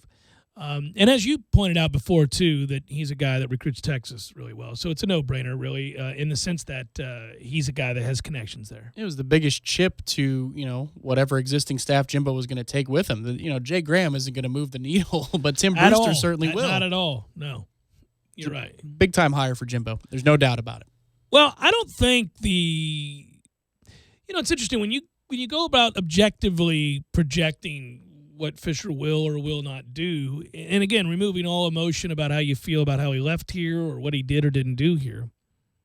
I don't think anybody's ever questioned that when he went to Texas A&M or made the decision to go to Texas A&M that he wouldn't immediately improve their recruiting. They already have good players, by the way. They've got a lot of good players, and he's going to bring in more good players. He is a very good recruiter, always has been, will continue to be. I think his approach in recruiting is I think desirous. I think that recruits enjoy the level of honest discourse when it comes to what they can or cannot do or the position he's going to put them in, and his honesty regarding competing for playing time. And if you're good enough, you'll play, and that may even include year one. If you're not, I'm not going to promise you something, because how would you like that if next year I'm recruiting a guy at your same position after I've promised you the world and I promised the same thing to him? I mean, it's not – all I can do is tell you truthfully that I think you're this kind of a player. Here's how I'm going to use you. Here's what I think you're capable of someday, and here's what I expect out of you, and the rest is competition. Yeah, it's a similar concept but different words used than what Willie Taggart says, which is it's my job to out-recruit you. Now, it's your job to keep yours.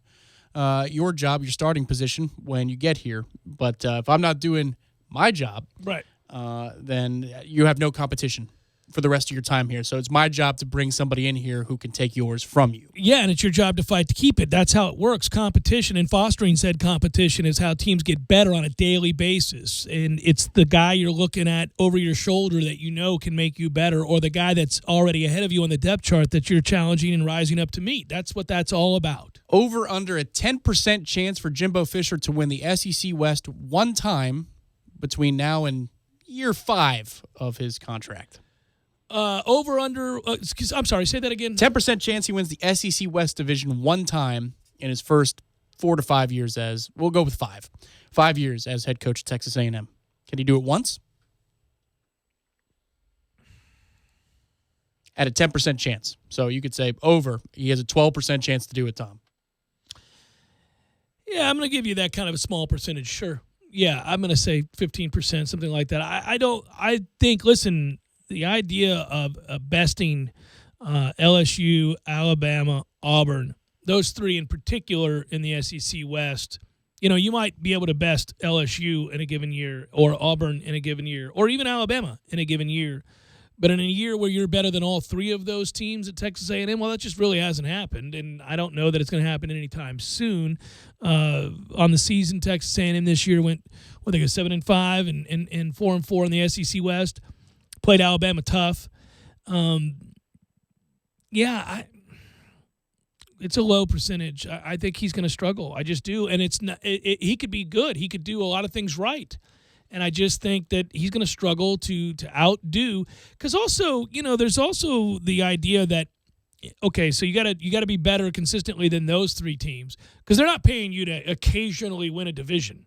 At $7.5 million, they're paying for you to win a national championship, period. Make no mistake about it. They are paying for him to win a national title. In order for that to happen, he's going to have to win the West, play in the SEC championship game, win said SEC championship game, go to the playoff, and succeed. How often is he going to win the SEC West and outduel Auburn, Alabama, LSU, the occasional great year from Mississippi State, and then be able to knock off either a Georgia or a Florida if they're operating at a higher level? We'll see what Tennessee becomes. Yeah, man, A&M resides safely under the tent of suspicion for good reasons. It's not just about him or the last guy or the guy before that or the guy before that. It's their history of not being great. They don't have the cachet to fall back on. Now, I'll grant you, this is a relatively new all-in approach, over-the-top investment in football for them, and maybe that ends up producing better results. But it's hard to predict a level of consistency at A&M. Well, if you're asking the question, how many times can he win the SEC West, you're basically asking how many times can he go 11-1, 10-2. Because you could have 10-2 with a non-conference loss or a cross-division loss, and still, have two SEC losses but have the tiebreakers. But more than likely, you're only going to have one regular season loss or fewer. Go 12-0, which is not going to happen, in order to be able to represent the SEC West in the SEC title game. That's hard, man. Like, if he does, well, then more power to him, and he's been worth every penny, because A&M just doesn't do that type of succeeding with any relative consistency. Well, even in years where they've beaten Alabama, when Johnny Manziel, the year, yeah, sorry, but yeah, I mean, even when that happens, no, there's a hiccup along the way. There's an unexpected loss to go with an expected loss. I mean, that's what happens. Maybe Arkansas is the tormentor of Jimbo the way NC State was. Well, that's the thing. If we're going to constantly talk about, at least lately, facilities, Arkansas has better facilities than Mississippi State, better facilities than Auburn, better facilities than LSU, better facilities than Ole Miss, better facilities than almost everybody not named Texas A&M, and Arkansas never wins a damn thing. You got to have more than that. It's not just that. As for Florida State, as we've said, second best facilities in the ACC behind only Clemson. It's relatively new development. It hasn't hindered them at all in recruiting. We'll be expanding in the years to come. Yeah. I am interested, though. I mean, just purely from the standpoint of fresh start. I know, Fisher is a tireless worker. I was asked by somebody who covers that team, what can I expect? What can the people at Texas A&M expect? And, I was trying to keep it professional. I wasn't going to delve into anything about personality traits that we don't like or things that bothered us. I was just talking about what you can and can't expect professionally from him. Well, you can expect a tireless worker. That I know. That you're not going to really outwork. This year being the exception where his mind was checked out. But I think, by and large, we certainly learned that you're not going to outwork him. Between now and, say, the kickoff of next season, so, the season itself doesn't count, what's the thing you're most looking forward to? Is it signing day, spring ball? Spring ball. New coaching staff? Spring ball. I trust that he's going to put together a good staff. I think he'll put together a good staff. I'm not worried about that. I'm excited to see the changes that come with the new coaching staff. I'm excited to see how that looks. And the first chance you get to see how that looks is the spring game. It's not going to tell you everything. But I find it fascinating. I think certainly we're all buoyed by the infusion now of a new way of talking about and approaching Florida State football. As I also said, previous things have grown stale, so I'm excited like everybody else is. Hey, it may be that it doesn't work out. We're betting that it does. I think it was the right hire. The evidence points to this being a good move. But he still has to show and prove, as they say, and so we're in that process now. I mean, the feel-good moment that was that hiring and that press conference was just that, a moment. And now you move forward, and there are real expectations. There are a burden that come with those expectations. I think embracing that the way that he did is a good sign. I think you have to have some fun with it. in the early stages of Jimbo Fisher's time here, in addition to being incredibly intense and hyper-focused on reshaping the roster and getting guys in here that could help him do that, I always sensed early on that he was having fun, that he was enjoying the task, the responsibility, the expectations, and all that comes with this job. And I think Willie Taggart so far, very early on, has expressed that as well, as that this is less of a weight and more of an understood expectation, and with it comes some fun and some hard work and some sleepless nights. And I bet he, more than most, can't wait to find out the impact of donning the garnet and gold in these living rooms and what it's like when you reach out to assistant coaches and ask them to join you not at USF but at FSU. That's going to be something that I would think you would cherish, how fun that would be, getting to know what it means to have, as he said, to be on the right side of this train. That's a refreshing and better way to look at it. It's almost like we were talking about in recruiting. One of the other reasons Jimbo's really good at recruiting, and one of the reasons I bet all recruiters are good at it if they are, is that they see it as another form of competition, something they can't wait to do, embrace wholeheartedly, not a burden, but rather something that they relish the opportunity to prove that they're good at. It's just a weird balancing act you have to do, because you have to form relationships while viewing the person you're forming the relationship with as a commodity. That's a really, really weird line to walk. And the trick in doing that is to not make them feel that way. Right. Jeff Cameron Show, 97.9 ESPN Radio.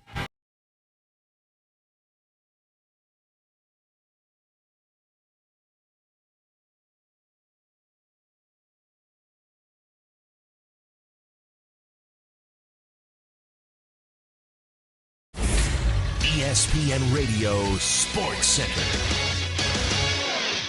I'm Christine Lisi. At this hour, tonight will mark the season debut for Spurs star forward Kawhi Leonard. He'll be on a minutes restriction against the Mavericks. Leonard has missed the first 27 games of this NBA season because of a quads issue.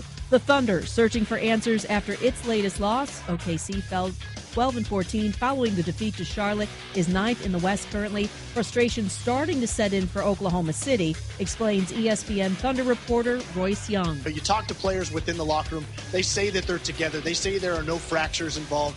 They're trying to figure this out, and they've really tried to embrace this challenge. But it's the losses like last night's against the Hornets that are just stunning and confusing. But they claim that they're still in this to figure it out. OKC returns to action tomorrow in Indiana. Yankees traded third baseman Chase Headley and righty Brian Mitchell to the Padres for outfielder Jabari Blash. The deal offsets the money the Yankees took on in the Giancarlo Stanton trade, allowing them to more aggressively pursue things like trading or signing another starter. The team operating under a directive from ownership to reduce payroll to lower its luxury tax threshold. Experience why for nearly a century men have trusted Barbasol for a close, comfortable shave. Whether it's extra moisturizing with vitamin E or soothing aloe, all you have to do is sit back and bask in the glory of your close shave. You're looking good, America. You're shaving with Barbasol. WarChant.com, your ultimate Seminole sports source, knows now is a time of true excitement for Nole fans everywhere. That's why WarChant.com is especially proud to announce its newest team member, senior writer Corey Clark. Combine Corey's expertise with owner Gene Williams and managing editor Ira Schoffel, and WarChant.com boasts nearly 50 years of experience covering the team you love. It's Taggart time in Tallahassee, and that means now is the perfect time to sign up for your free 30-day trial. From National Signing Day to March Madness, WarChant.com is your ultimate Seminole sports source. Gifting is in the air. Brand names set us apart, and these designer fragrances will warm anyone's heart. Goodies has incredible designer fragrances for him and her this holiday season. Get great prices on the best brand names like Ralph Lauren, Juicy Couture, and Calvin Klein. We've got Hugo Boss and Coach, too. And right now, make a cosmetic or fragrance purchase of $60 or more, and you'll get a free 2-piece travel set. The holidays are here, and nobody has more giftspiration than Goodies. What will new bring out in you?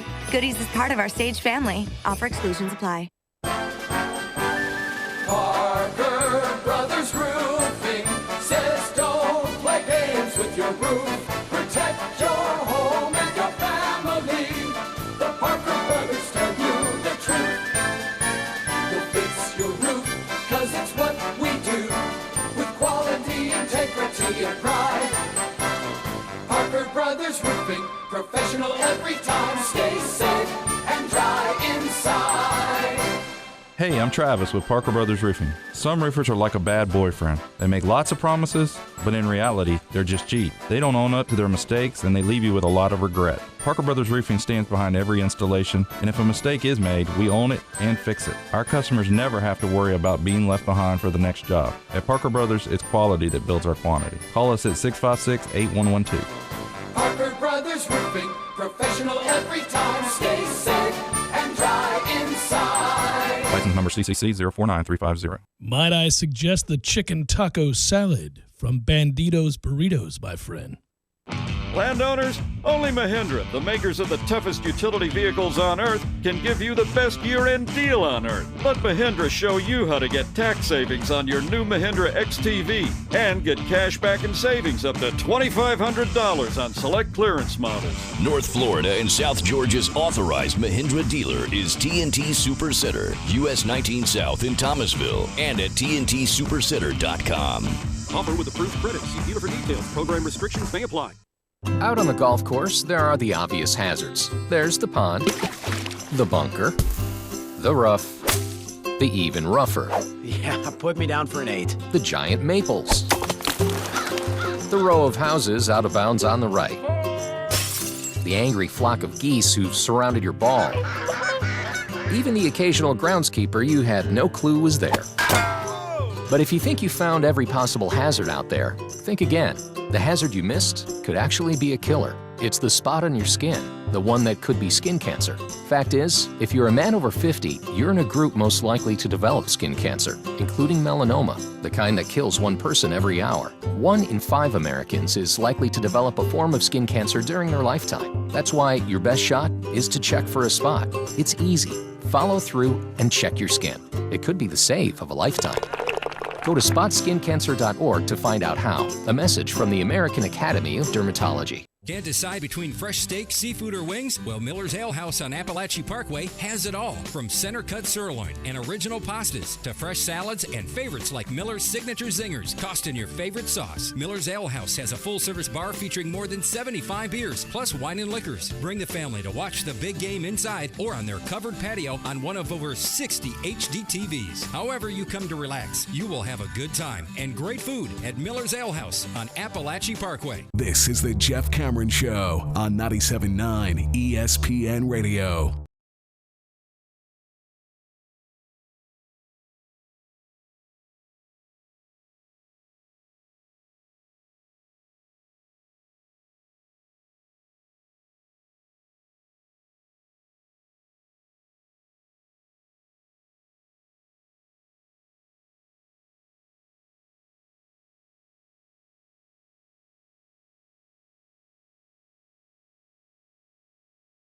Jeff Cameron Show, 97.9 ESPN Radio. Crank it.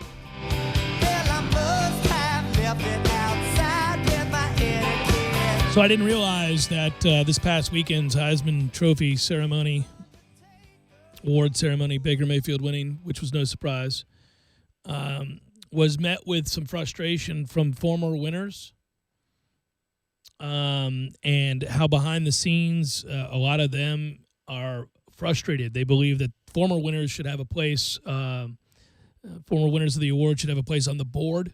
They believe they should have a seat at the table because the whole thing, quote unquote, according to Johnny Rodgers, for example, a former winner, exists based on our images.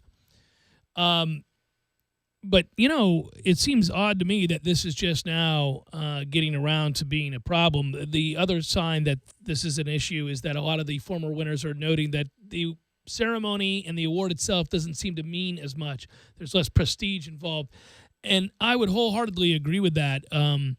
You know, there's no doubt that the Heisman and what it meant and its value has dimmed. You know, this was a big deal when you had the ceremonies when I was a kid. There's an article in Sports Illustrated, good recent edition, by the way, talking about how at one time when you watch this ceremony on television, you know, you had people like Yogi Berra show up, or Ed Sullivan showed up back in the day, and the people who tune in to watch this thing, the country as a whole couldn't wait to see this announcement. Last year's audience is estimated to be the lowest it has ever been for the Heisman Trophy presentation. They're still waiting on those ratings again for this past one. They believe that it will be even worse than it was the year before. And it's odd to me that is something that is just now coming into question. And I believe that some of it has to do with the ambiguity of the award. I think that has something to do with it, yes. I think also if you just look in the last 5 years' worth of voting, only 2 years was it relatively close. The year that Johnny Manziel won in 2012, and then the year that Derrick Henry won over Christian McCaffrey just a couple of seasons ago. Other than that, Jameis, absolute landslide. Mariota, landslide. Last year, Lamar Jackson, landslide. Baker Mayfield, landslide. But it's because you've turned it into a quarterback award. You've turned it into something that now people can see. It's transparent. It's not about the best player in college football. I'm not saying Baker Mayfield isn't.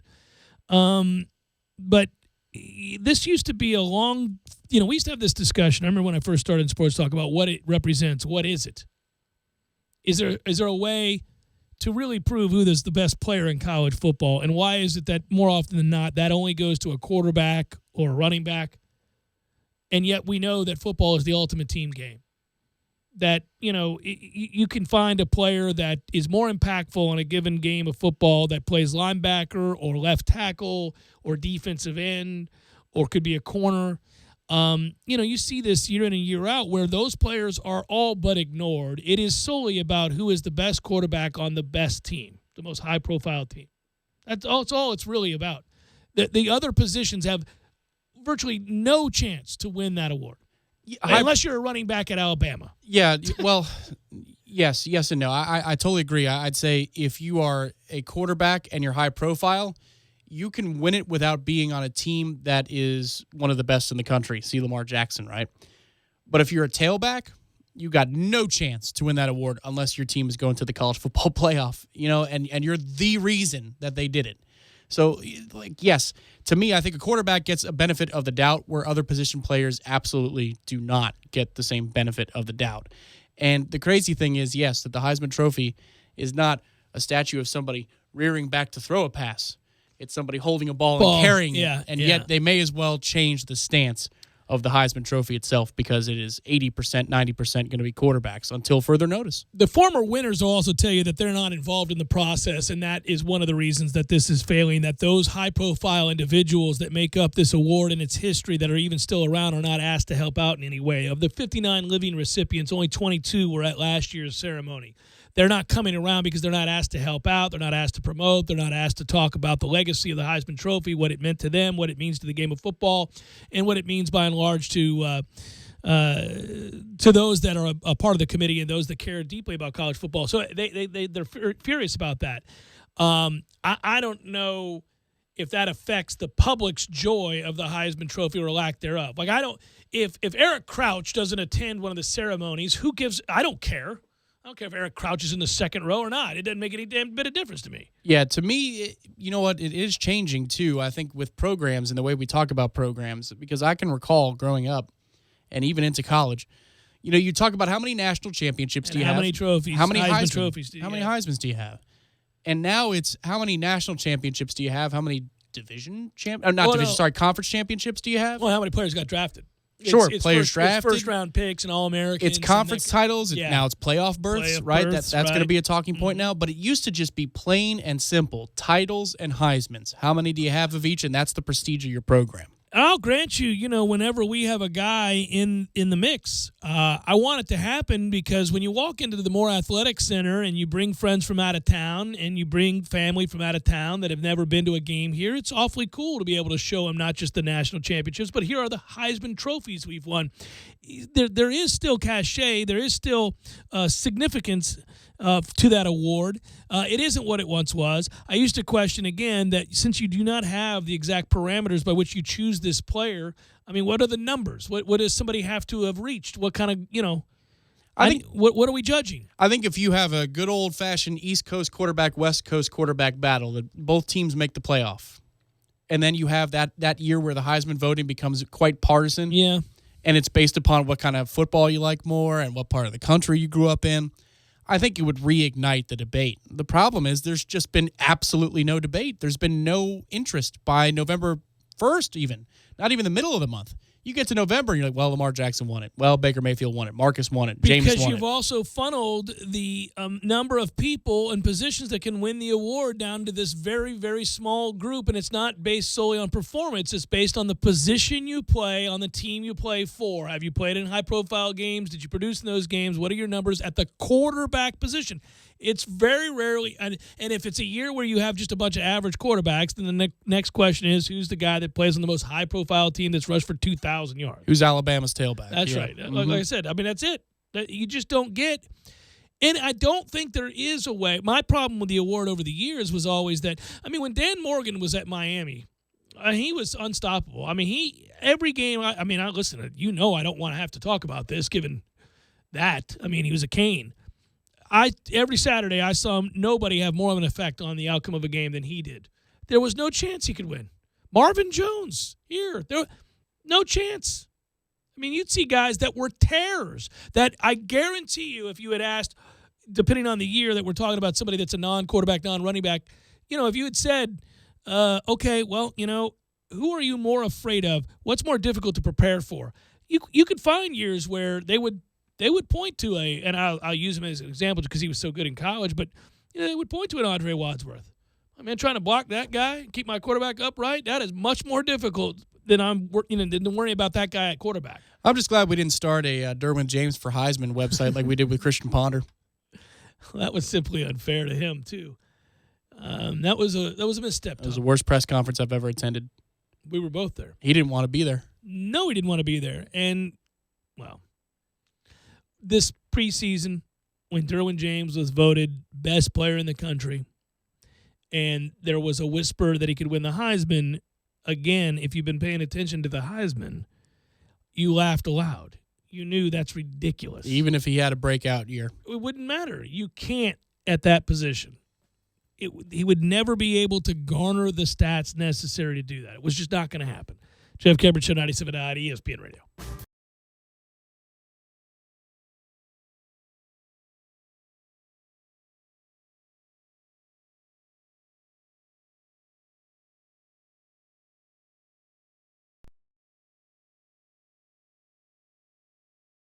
When you're in need of auto repairs, look no further than Nice Tire and Auto Service. Nice has been in business for 16 years with long-term, knowledgeable sales associates. They have the latest wheel balancing machine in the industry. And for passenger vehicles, they service AC, brakes, suspension, tune-ups, and much more. Never sit through a long wait. Nice Tire and Auto has 10 service bays to get you back on the road quickly. If you have tire problems, check out their large inventory with various Goodyear and Michelin tires. Nice Tire and Auto Service, 4792 Bluntstown Highway, 574-4100. Landowners, only Mahindra, the makers of the toughest utility vehicles on earth, can give you the best year-end deal on earth. So let us show you how to get tax savings on your new Mahindra XTV and get cash back and savings up to $2,500 on select clearance models. Plus, get a free roof and Mahindra's 3-year warranty.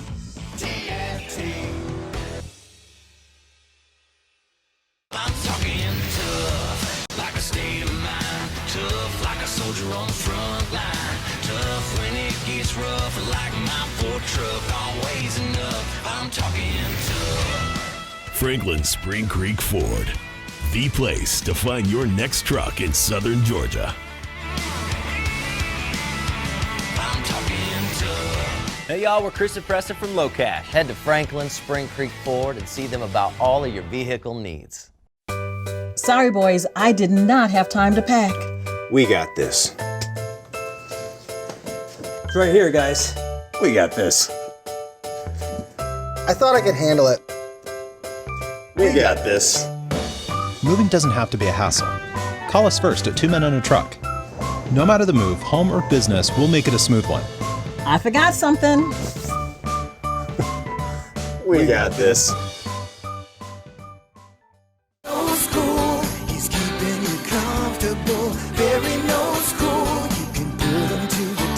Seasons change, but your confidence in your home comfort system shouldn't. When you turn to the experts at Carrier and Barano Heating and Air, you'll be comfortable in your home all year long. This winter, take advantage of great rebates and 0% APR financing for 36 months. Learn more online at baranoac.com. Barano Heating and air conditioning. Florida license number CAC 057652.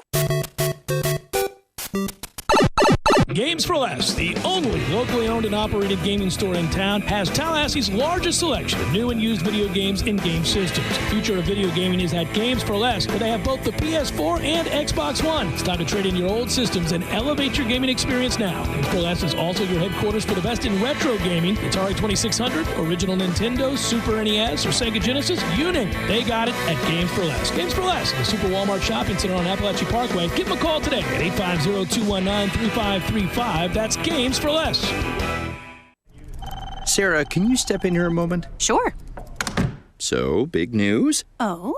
You're being promoted to regional sales manager. That's great to hear, Alan. Thank you. Talk to corporate. Like approved memo. Tens of millions of songs, one for every moment. Amazon Music Unlimited. For a limited time only, sign up today and receive 3 months for 99 cents at amazon.com/music unlimited. Automatically renews, cancel anytime. Sarah, you can leave now. Okay. You're locked in with the Jeff Cameron Show on 97.9 ESPN Radio.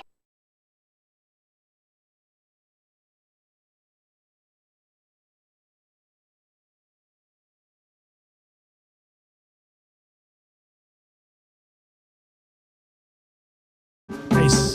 We get it almost every night.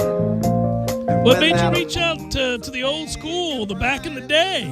Well, it was on the board. I guess Millar dragged it onto the board. We used to play it all the time. But way back when I did the morning show, I was driving in one morning, and this came on, and I've known this song forever. And I was like, man, this song, it's impossible when it comes on not to A, sing along, and B, smile. I agree. That's when I hit it. I thought, well, this. I just have to play this now when we come back from break. Every time you hear it, you're like... Because I'll go searching. I'll be like, what new song am I not hitting? And so I'm looking around, and then I found this, and I thought, well, stop right here. This is why you smile. Everybody's feeling warm and bright. It's such a fine and natural sight. Yeah. I'm going to go grab another. Anybody need anything? All right, so let's do some Beer 30, shall we? Let's get to... Count 'em up, pour 'em out. I'll just have a cup of coffee. There it is. It's Beer 30, brought to you by the 7th Hill Tap Room on Appalachia Parkway. All right, what are they doing tonight, Tom? It's not a Kill the Keg Wednesday or anything like that. Well, yeah, it's Tapped Out Tuesday, Kill the Keg Tuesday, whatever you like. There's certain specials on I like them all. taps they're trying to get rid of. But you can also celebrate with the 7th Hill Cup Club Cup for just $10. You get $1 off all drafts from 7 p.m. to close. Monday, Tuesday, that's tonight. Tomorrow, Wednesday, and all day on Saturday for bowl games and NFL action on Saturday. By the way, tomorrow is State Worker Wednesday. That is correct. Yeah. Happy hour specials all night long for all state workers. Including teachers. And Willie Taggart. Is that what we've done now? Willie gets that too? Oh, he's a state worker. Highest paid worker in the state now? No. Mullen got more, didn't he? I think Mullen got more. Yeah, Mullen got more, right? Yeah, I would think so. So I'm just letting you know, though. That's good. That's good stuff. We love the Beer 30, and we thank our friends at the 7th Hill Tap Room, just underneath the Corner Pocket Bar and Grill on Appalachia Parkway. And soon enough, we will be there. I don't know exactly when, but we will. We will be there soon. This is a random bowl game. Maybe we could go for the Knowles and Oklahoma State game after we're doing some shopping on a Saturday afternoon, get some holiday shopping done. Bed Bath & Beyond? Oh, there'll be enough time. Has to be. Although, I have almost assuredly turned the corner, my friend, to basketball and basketball only, save for the NFL. Like, I'm not thinking bowl season will start, and I love the bowl season, and you know that I do, and my mantra for the longest has been more bowls, not less bowls. And I want bowls between teams that didn't win a game. I want teams that each won one game. I want, I'm matching them up. Doesn't matter. We're playing more football at the end of the year, not less football. So that's true. It'll turn. But this basketball team has me excited. They've played well. They've played hard. They played together. They played tough. They play in a way that's, desirable. You want to watch them play. Oh, when they were out in Jamaica, I went to the 7th Hill Tap Room for both of those games. And, you just nod as you're watching. It can be a little difficult at times, but you go, you know what? I like this team. That's a nod and a sip. Now I'm going to have another nod. And another sip. That's a nice possession. A nod and a sip. By the way, for a team that can be, as we described them to an extent, or at least go through stretches of being offensively challenged, they sure score a lot. I mean, they score a lot. When they have a chance in transition, they finish the job by and large. They finish around the fun thing about the team is they finish around the rim well, period. They have several players that finish the and one situations, if you will. The best thing that Terrence Mann does is create space for himself and put it off the window. He's really good at finishing around the basket. But this team on the whole does a good job of that because they have strong guys, long guys, guys that can handle contact in the lane. They do finish well there. And obviously, because they play at tempo, they get a lot of ABs, if you will, so they're going to score, even when they struggle to shoot the ball well from the field. Final hour forthcoming. Stay with Jeff Cameron Show, 97.9 ESPN Radio.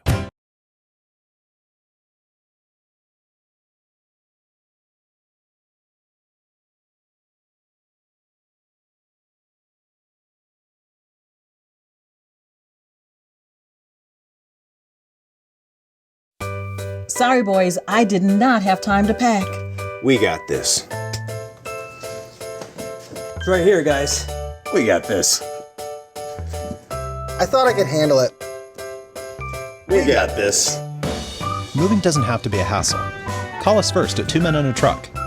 No matter the move, home or business, we'll make it a smooth one. I forgot something.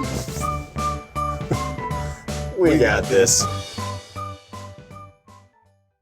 When you're in need of auto repairs, look no further than Nice Tire and Auto Service. Nice has been in business for 16 years with long-term, knowledgeable sales associates. They have the latest wheel balancing machine in the industry. And for passenger vehicles, they service AC, brakes, suspension, tune-ups, and much more. Never sit through a long wait. Nice Tire and Auto has 10 service bays to get you back on the road quickly. If you have tire problems, check out their large inventory with various Goodyear and Michelin tires. Nice Tire and Auto Service, 4792 Bluntstown Highway, 574-4100. Landowners, only Mahindra, the world's #1 selling tractor, can give you the #1 year-end deal. Let us show you how to get tax savings on the toughest tractors on earth and get up to $7,400 in discounts along with Mahindra's 7-year warranty. Plus, get an Emax 22 with mid-mower for just $134 a month.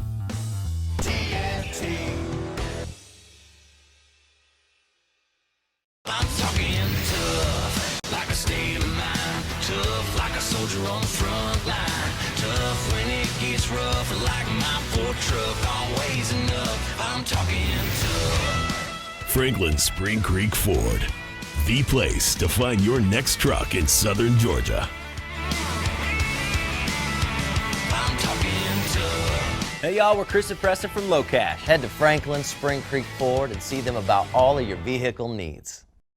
Your roof, cause it's what we do, with quality, integrity, and pride. Parker Brothers Roofing, professional every time. Stay safe and dry inside.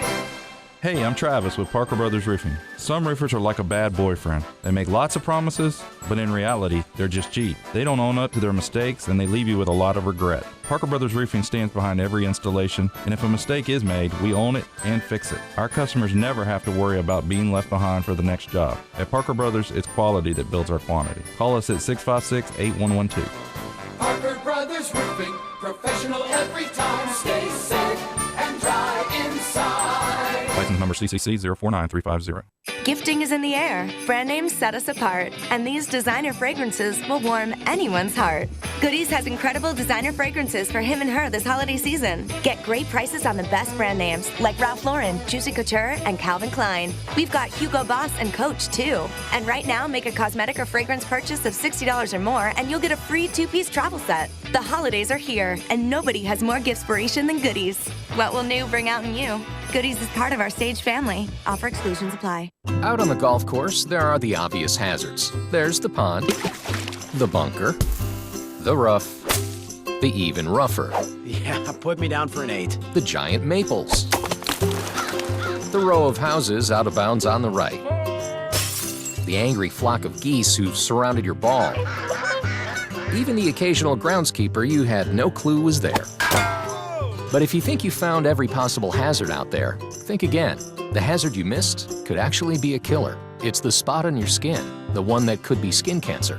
Fact is, if you're a man over 50, you're in a group most likely to develop skin cancer, including melanoma, the kind that kills one person every hour. 1 in 5 Americans is likely to develop a form of skin cancer during their lifetime. That's why your best shot is to check for a spot. It's easy. Follow through and check your skin. It could be the save of a lifetime.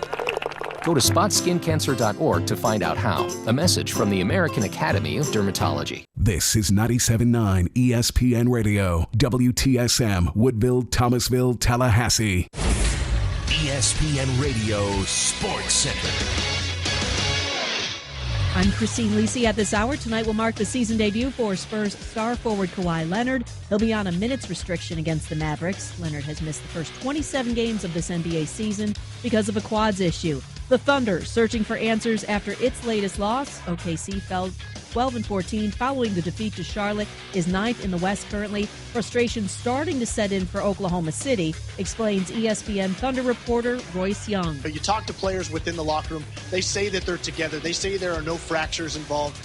They're trying to figure this out, and they've really tried to embrace this challenge. But it's the losses like last night's against the Hornets that are just stunning and confusing. But, they claim that they're still in this to figure it out. OKC returns to action tomorrow in Indiana. Yankees traded third baseman Chase Headley and righty Brian Mitchell to the Padres for outfielder Jabari Blash. The deal offsets the money the Yankees took on in the Giancarlo Stanton trade, allowing them to more aggressively pursue things like trading or signing another starter. The team operating under a directive from ownership to reduce payroll to lower its luxury tax threshold. Experience why for nearly a century men have trusted Barbasol for a close, comfortable shave. Whether it's extra moisturizing with vitamin E or soothing aloe, all you have to do is sit back and bask in the glory of your close shave. You're looking good, America. You're shaving with Barbasol. This is the Jeff Cameron Show on 97.9 ESPN Radio.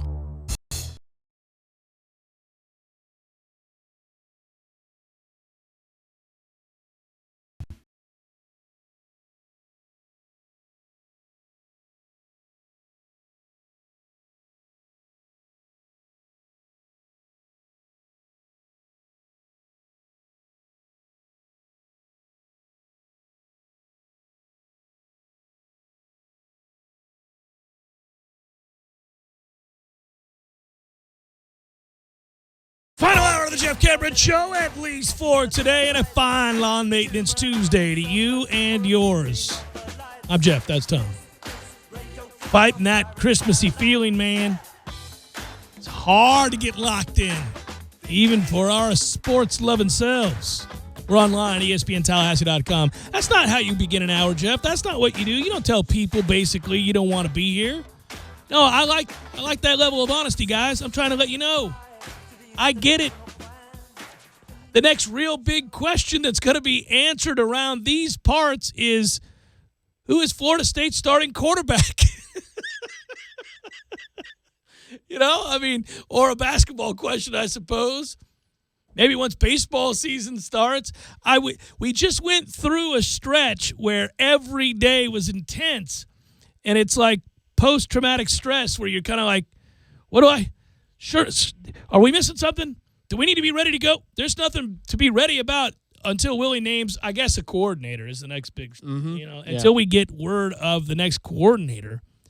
That in recruiting news, it's actually, as far as on the field stuff, it's going to be interesting. That is a fair question. I was reading Gene Williams pose this question to his panel, and sure, I get it. I wasn't asked to be on that panel this time around. Okay, I guess Corey Clark has pushed me down the road. What happens. But in seriousness, I thought it was a good question about the challenges for Willie Taggart moving forward. And one of them was to identify your quarterback, because it is unique, a situation as you'll ever see. You have two guys on your roster who have each started for a year, basically. That is very, very strange. Yeah, without a transfer. Get that. Yeah. Both have played a full year and started a quarterback, and in two very different set of circumstances. But I'm going to guess, unlike the end of Jimbo Fisher's time here, where I thought, frankly, that James Blackman would be the answer because of what Fisher wants and because of a shared history this year with him, with the problems, I felt like that would engender a closeness that maybe he and DeAndre Francois don't have per se. So there were a lot of other factors involved in why I thought that Blackman would return as the starting quarterback. But also, now I don't have any idea. I really have no idea because he's run two different systems. He's run systems where he doesn't run his quarterback hardly at all, and he's run a system in which his quarterback is a featured runner. And until I know what he wants to do, what Willie Taggart wants to do as an offensive play caller and as a head coach, you can't really know the answer to that question. I am intrigued. My guess would be he'd want to run the quarterback, I would think. So I would think Francois, if he's healthy, is leader in the clubhouse. But then again, he can't get a spring camp and be fully healthy for contact and to do everything he needs to do, right? That was the report as soon as he was done getting the surgery. So what do you do? I don't know. That's a great question. Maybe Bailey Hockman, emerges as. I don't think so. I'm not ripping Bailey Hockman. I haven't seen him. He's pocket mobile. We saw him in the spring game. Who knows? That's the fun part of spring is that you've got to redefine everything about what you do offensively. A player who was of no use to you in Jimbo Fisher's system might be vital to the way that you want to run things with Willie Taggart. So that's the hard part. As for the coordinators, real quick, I think if you get to and through the weekend without Oregon announcing an extension for Jim Leavitt, that's a great sign that Jim Leavitt's coming here because they have every opportunity between now and then to finalize a deal and say, well, Jim Leavitt's staying here, just as they naturalized Cristobal from interim head coach for like 48 hours to the actual head coach of the program. If they could announce it, they would, right? Yeah, it didn't take long at all, and I think that's exactly what we're talking about with the chips falling where they may. Everybody kind of waiting to find out exactly who's going to be on this staff and how soon it happens. It is, I think, wholly dependent on that Oregon Bowl game, right? I mean, once that's over with, you get a better feeling for whether or not Jim Leavitt's going to stay with that staff or be here. And once he's here, then he has an idea of who he wants to work with as well. Correct. Yeah, I think dominoes are about to fall here in the next week or so in that department. Good for Jimbo Fisher to get Tim Brewster today. Kind of not surprised by that, right? Yeah. Well, I am and I'm not. If you asked me, if let's say 3 weeks ago, Jimbo's gone to Texas A&M, as you may have noted in a conversation or two. Yeah. I would have thought Tim Brewster would have been vital to the plan because he was the Texas area recruiter here at Florida State, and he had success doing so. But then, in the middle of that time, you hear that Florida is likely going to land Tim Brewster as one of its assistant coaches, and he's going to be their ace recruiter. So, in the weeds, I'm surprised. But, the big satellite view of everything, no, I'm not surprised at all. That he was so important for Fisher to land in order to be able to make some kind of recruiting splash in the immediate term here. Yeah, and I'm not upset that he's leaving because, again, I know what he is as a recruiter, and he's very, very good. And he tweeted out today or yesterday that he's got nothing but love for the Seminoles. Handled it very well, and that was well done. And I think we'll have nothing but fond memories of his time here because he did a great job as being a recruiter and all things Florida State as an advocate. Yes. Yeah, when Marvin Wilson's dominating over the next 2 years, you can say, well, yeah, nice job, Brew. Yeah, so I'm not upset, but at the same time, I'm not upset because I really did want a clean slate here. I for the most part, save for Odell remaining on staff, I just was ready. And one thing we are seeing early on, though, is that some members of the old staff certainly are helping usher in Willie Taggart. They're being nothing if not consummate professionals, and I appreciate that, too. I mean, a lot of those guys went through the process of building these relationships with recruits that he's now being introduced to. Who better to do that than coaches that had already talked to these players? And Lawrence Dossie seems to be everywhere right now with Willie Taggart, and I don't know that means he keeps his job necessarily. It could mean that he gets reassigned. He could have another role. But if you're wondering out there just who has been with Willie Taggart since he's arrived and helping usher in that process of recruiting, I can tell you that it seems like every time we look at a picture, there's no doubt Lawrence Dossie's in it. Yeah, you've seen a fair amount of Rick Trickett, a fair amount. He's probably number 2 on that list. Odell's been there some. Charles Kelly has obviously maintained contact with the kids that he was in on under Jimbo Fisher. But it's been Lawrence Dossie number 1, far and away, with at least the photographic evidence. Now, it could be that he's made 4 or 5 trips as Coach Taggart to high schools or homes with other players, and, Lawrence isn't there. But it seems to be that he's his right-hand man, at least for this transitional period. So it could be. It could be that he stays. Yeah, and by the way, that bowl game that we were alluding to in terms of once Oregon plays. It's this weekend. We're able to move on. It is this weekend. It is the Las Vegas Bowl. That game is actually an interesting game. It's Boise State and Oregon. It's this Saturday at 3:30. And forgive me if on a Tuesday I'm not a little giddy about the fact that we have a bunch of December 16th games. I talked about them yesterday, but before I move to the NFL for this hour, since there's nothing going on in college football right now, I mentioned the North Carolina A&T Grand Wayne State game Saturday at 11 a.m. The R&L Carriers New Orleans Bowl is Troy and North Texas. May not be your thing, but all bowls are interesting when you wager on them. Oh, yeah. I'll just tell you that right now. All bowls are exciting when you wager on them. Auto Nation, Cure Bowl, Western Kentucky, Georgia State, Boise State, and Oregon, 3:30 this Saturday. The Gildan, New Mexico Bowl is this Saturday as well. That takes place at 3:30. Colorado State and Marshall. You've got the Raycom Media Camilla Bowl. That's Middle Tennessee and Arkansas State. Okay. The Tart Cherry Boca Raton Bowl. I like the tart cherry. I get that flavor a lot. I like it. It's very tasty. I get a yogurt with tart cherry. You don't like yogurt. Just the flavor, or is that a company of some sort? That has to be a company, well, right? It's the Cherry Bundy Tart Cherry Boca Raton Bowl. I don't know what in the world. I don't know. But that's FAU in Akron. The DXL Frisco Bowl is, anyway, we're getting past ourselves here. So we got a bunch of bowls coming up. Well, Saturday's good because you got bowls. You got Knowles basketball against Oklahoma State. Yeah. And then your NFL nightcap is really good. It's Kansas City, San Diego.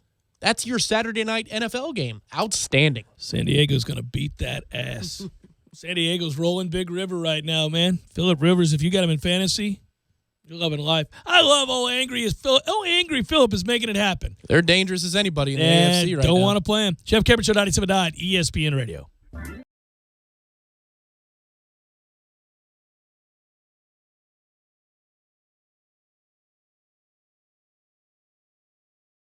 When you're in need of auto repairs, look no further than Nice Tire and Auto Service. Nice has been in business for 16 years with long-term, knowledgeable sales associates. They have the latest wheel balancing machine in the industry. And for passenger vehicles, they service AC, brakes, suspension, tune-ups, and much more. Never sit through a long wait. Nice Tire and Auto has 10 service bays to get you back on the road quickly. If you have tire problems, check out their large inventory with various Goodyear and Michelin tires. Nice Tire and Auto Service, 4792 Bluntstown Highway, 574-4100.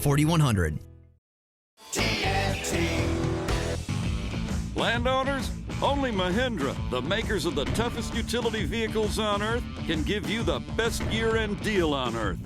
So let us show you how to get tax savings on your new Mahindra XTV and get cash back and savings up to $2,500 on select clearance models. Plus, get a free roof and Mahindra's 3-year warranty.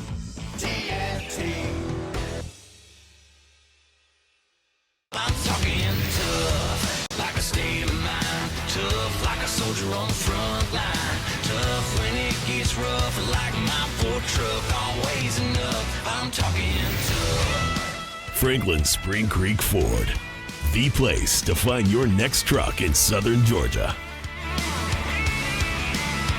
I'm talking tough. Hey y'all, we're Chris and Preston from Low Cash. Head to Franklin Spring Creek Ford and see them about all of your vehicle needs. Sorry, boys, I did not have time to pack. We got this. It's right here, guys. We got this. I thought I could handle it. We got this. Moving doesn't have to be a hassle. Call us first at 2 Men on a Truck. No matter the move, home or business, we'll make it a smooth one. I forgot something. We got this. Whole Foods Market. Nice shot there, Dickie Lang. I'm sure you'll get out of the bunker this time. Here's Cameron from 160. Maybe a 9-iron. No, it's an 8-iron. Probably just hitting it 3/4. It's the season for some Gordos. La la la la la la la la. Eddie? What in the world are you doing here? You don't even golf. Be that as it may, Jeff, my holiday spirit knows no bounds. I come bearing gifts. Outstanding. What do you have there, sir? 3 gifts. Gold, frankincense, and mahi fingers for all. Gold and frankincense not included. Very thoughtful of you, Eddie. You don't have to do this, man. That's what we do, man. This is the holiday season. This is the time when you show the people you love and the people that you care about just how much they mean to you. You're absolutely right. I'm glad we get to share this with the community together. Well, that's why I'm here, bud. Well, that. And I want to use that driver you got. It's par 3, Eddie, not using the driver. 7! Gordo's, bringing the flavor and flair of Cuban food to Tallahassee since 1996. It's Macy's one-day sale. Shop incredible deals of the day, Tuesday and Wednesday. Like 60% off sweaters for him and for her. Take 50% off coats for him and packable styles for her. Save 40 to 75% on select fine jewelry. 8-piece bed ensembles from Fairfield Square Collection, just $29.99. And tools of the trade cookware, only $9.99. Macy's one-day sale. The perfect gift brings people together. Savings off regular and sale prices. Exclusions apply.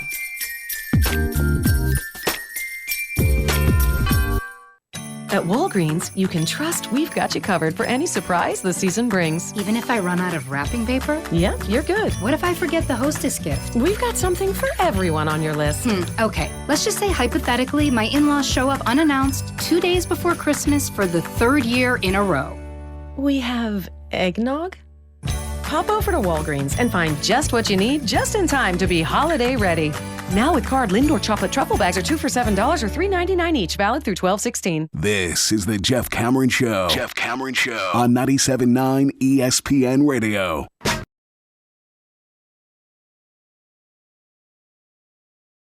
In Sports Illustrated this week that basically documents what kind of an injury-riddled season it's been in the NFL. And this isn't one of those segments on, woe is football or anything like that. This is just it's been a weird year where you've had a number of superstar players go down, whether that be Aaron Rodgers, the biggest of the names, or a rookie sensation like Dalvin Cook, who we think was going to have a huge year. And obviously you mix in an Odell Beckham and you mix in a Julian Edelman and a David Johnson. And I mean, player after player after player, big name players have gone down. There's a part in the article I was wondering about this. I've always wondered about this because I never experienced it when I played.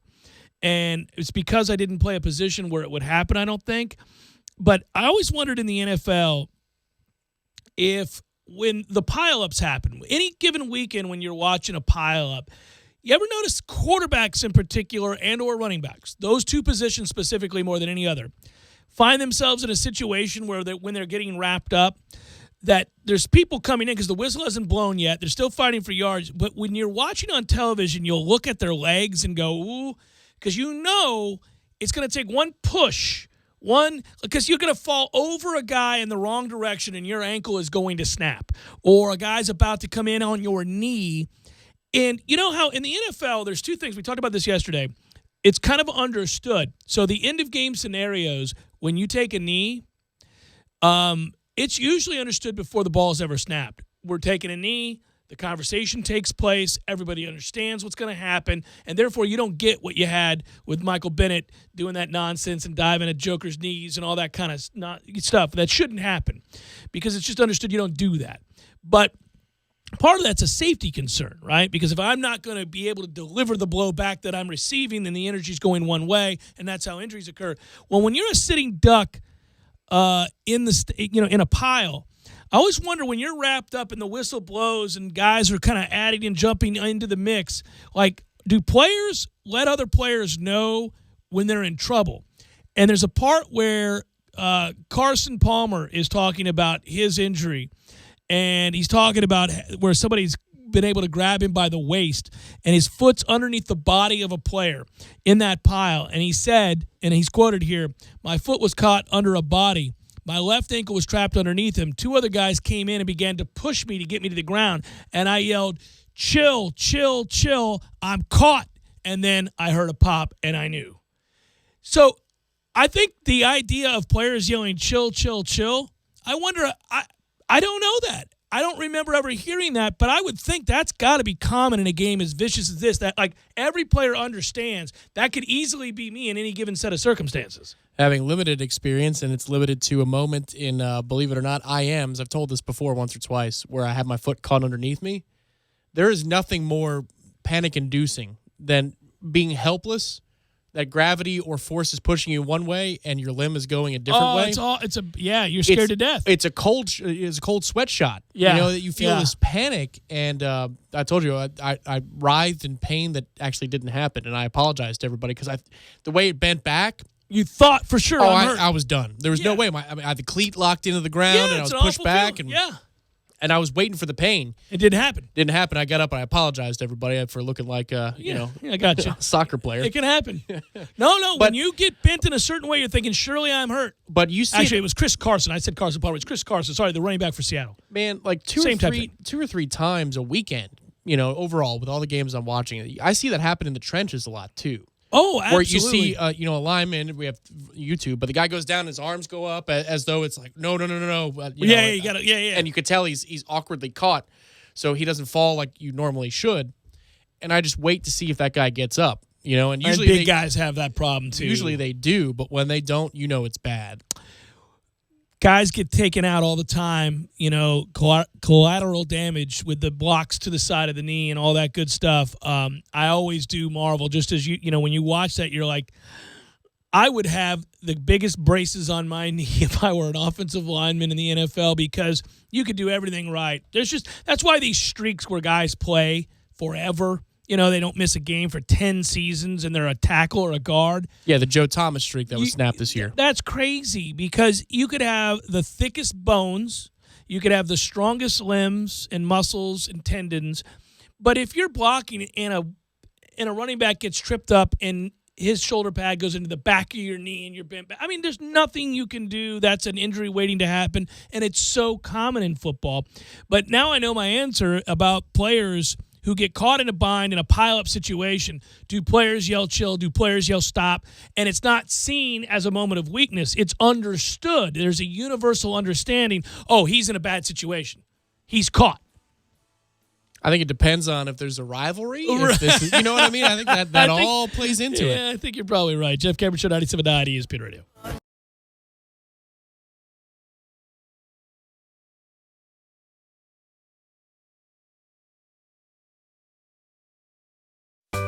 Sorry, boys, I did not have time to pack. We got this. It's right here, guys. We got this. I thought I could handle it. We got this. Moving doesn't have to be a hassle. Call us first at 2 Men on a Truck. No matter the move, home or business, we'll make it a smooth one. I forgot something. We got this. When you're in need of auto repairs, look no further than Nice Tire and Auto Service. Nice has been in business for 16 years with long-term, knowledgeable sales associates. They have the latest wheel balancing machine in the industry. And for passenger vehicles, they service AC, brakes, suspension, tune-ups, and much more. Never sit through a long wait. Nice Tire and Auto has 10 service bays to get you back on the road quickly. If you have tire problems, check out their large inventory with various Goodyear and Michelin tires. Nice Tire and Auto Service, 4792 Blountstown Highway, 574-4100. Landowners, only Mahindra, the world's #1 selling tractor, can give you the #1 year-end deal. Let us show you how to get tax savings on the toughest tractors on earth and get up to $7,400 in discounts along with Mahindra's 7-year warranty. Plus, get an Emax 22 with mid-mower for just $134 a month.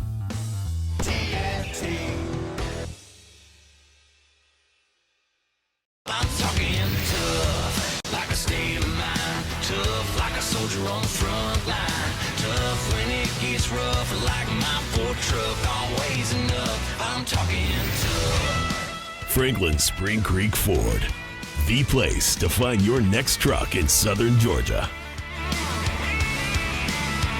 I'm talking tough. Hey y'all, we're Chris and Preston from Low Cash. Head to Franklin Spring Creek Ford and see them about all of your vehicle needs. TNT Supercenter, US 19 South, next to the Dairy Queen in Thomasville. View inventory and pricing at TNTSupercenter.com. At Amazon, we've got millions of toys and games to choose from this holiday. For kids of all ages, from the classics to new ideas to the must-have hits. So, whether you're buying for creative kids, competitive kids, or, well, grown-up kids, visit Amazon for all the toys and games you need and give a little love this holiday. And get free shipping on over 100 million items with eligible orders over $25, only at Amazon. Give a little bit of my love to you. At Whole Foods Market, we believe in real food. Food that's full of nutrients. Naturally vivid and colorful, fresh and delicious. Food that connects you to your body, to the seasons, and to the natural world. We believe food should nourish you and help you think. It should help you feel calm, clear-headed, and strong. It should help you do more, sleep better, and wake up happier. That's food that lives up to its name. We believe in real food. Whole Foods Market. I give to you easy laundry service from my friends at Wash Around the Clock. Oh, buddy, this is a game changer. If you're like me, your life is hectic. Between work, school, your kids' sporting events and activities, well, it leaves you precious little time to kick back and take a load off. About the last thing you want to do is hours of laundry, but there it sits, staring at you, taunting. No more. That's right. More watching, less washing. Save hours of valuable time when you sign up not doing laundry with easy laundry service from Wash Around the Clock. Whether it's dry cleaning or just plain laundry, Wash Around the Clock's easy laundry service will pick up and deliver at your home or office. So sign up for free today at easylaundry.net, or you can give them a call, 850-597-9007. Again, sign up today at easylaundry.net. Oh, and by the way, I got you. Use promo code JCS20 and save 20%. That's promo code JCS20. You're saving 20% on your first order. That's easylaundry.net from Wash Around the Clock. Dale Earnhardt Jr. Buick GMC Cadillac is back at it, supporting the High School Scholar Athlete of the Month on 97.9 ESPN Radio. Listen every Wednesday to hear our monthly winners. Check them out at Dale Earnhardt Jr. Buick GMCCadillac.com. This Day in Sports brought to you by Superlube. Superlube, 19 Tallahassee area locations. Quick, convenient, no appointment necessary. This Day in Sports History. December 12th, 1965. Gale Sayers scored 6 touchdowns during a game against the San Francisco 49ers, tying the NFL record for most touchdowns in a single game. The Bears went on to win the game 61-20. Sayers' record for the most touchdowns in a game still stands to this day, tied with Ernie Nevers and Dub Jones. It's that time of year again where you have to shop for the naughty and the nice. Make it easy. Superlube it and get rewarded with a free oil change. Right now, visit any of the 19 area Superlube locations, buy 3 oil changes, and get 1 free. Keep it or give that free oil change to a car lover on your list. Hurry in and make shopping easy with a free oil change from Superlube. You'll be glad you did. They change my oil in just 10 minutes. Boy, this place is sure convenient. How I love to Superlube my car, lube my car. How I love to Superlube my car. Yes, sir. ESPN Radio Sports Center.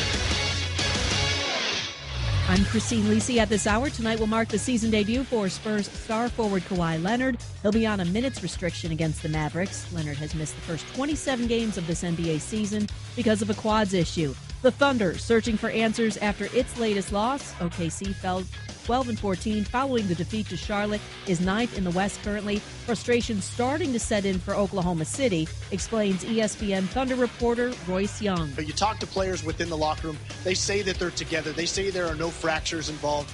They're trying to figure this out, and they've really tried to embrace this challenge. But it's the losses like last night's against the Hornets that are just stunning and confusing. But, they claim that they're still in this to figure it out.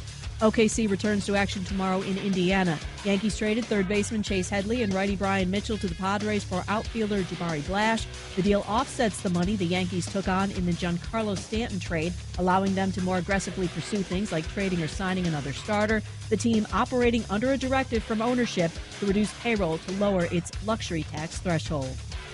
Experience why for nearly a century men have trusted Barbasol for a close, comfortable shave. Whether it's extra moisturizing with vitamin E or soothing aloe, all you have to do is sit back and bask in the glory of your close shave. You're looking good, America. You're shaving with Barbasol. This is the Jeff Cameron Show on 97.9 ESPN Radio.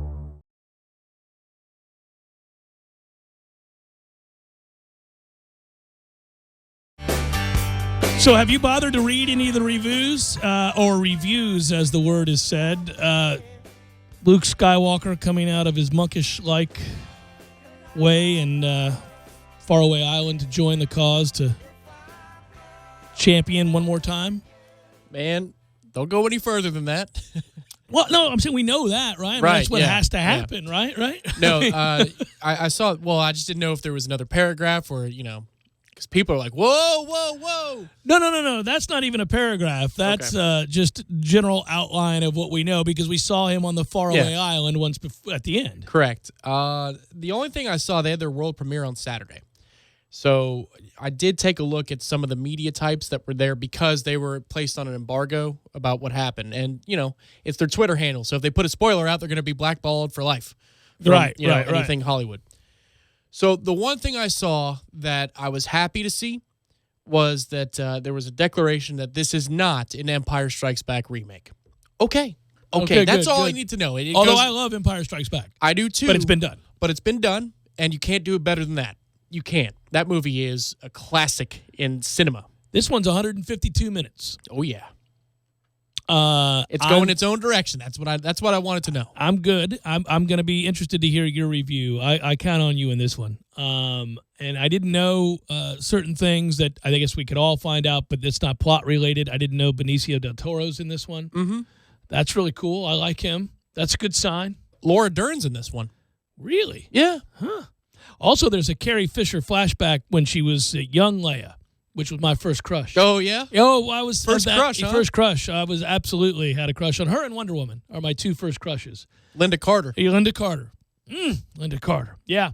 But Carrie Fisher's Leia, the very, the young Leia was my first crush along with Linda Carter. There's a flashback? What the hell? There's always flashbacks in these things, man. Oh, no. Yeah. Sorry, that didn't ruin anything, did you? There's a flashback. I mean... No, I know that they have some scenes with her that they filmed before she passed away. Yeah, she's in it. Yeah. That was what the trailer, the trailer's crazy, and that's open for debate. It shows that Kylo Ren is in a position to pull the trigger and essentially kill her. And it's like, what does he choose? And then they flash to the next thing in the trailer. It's like, holy smokes.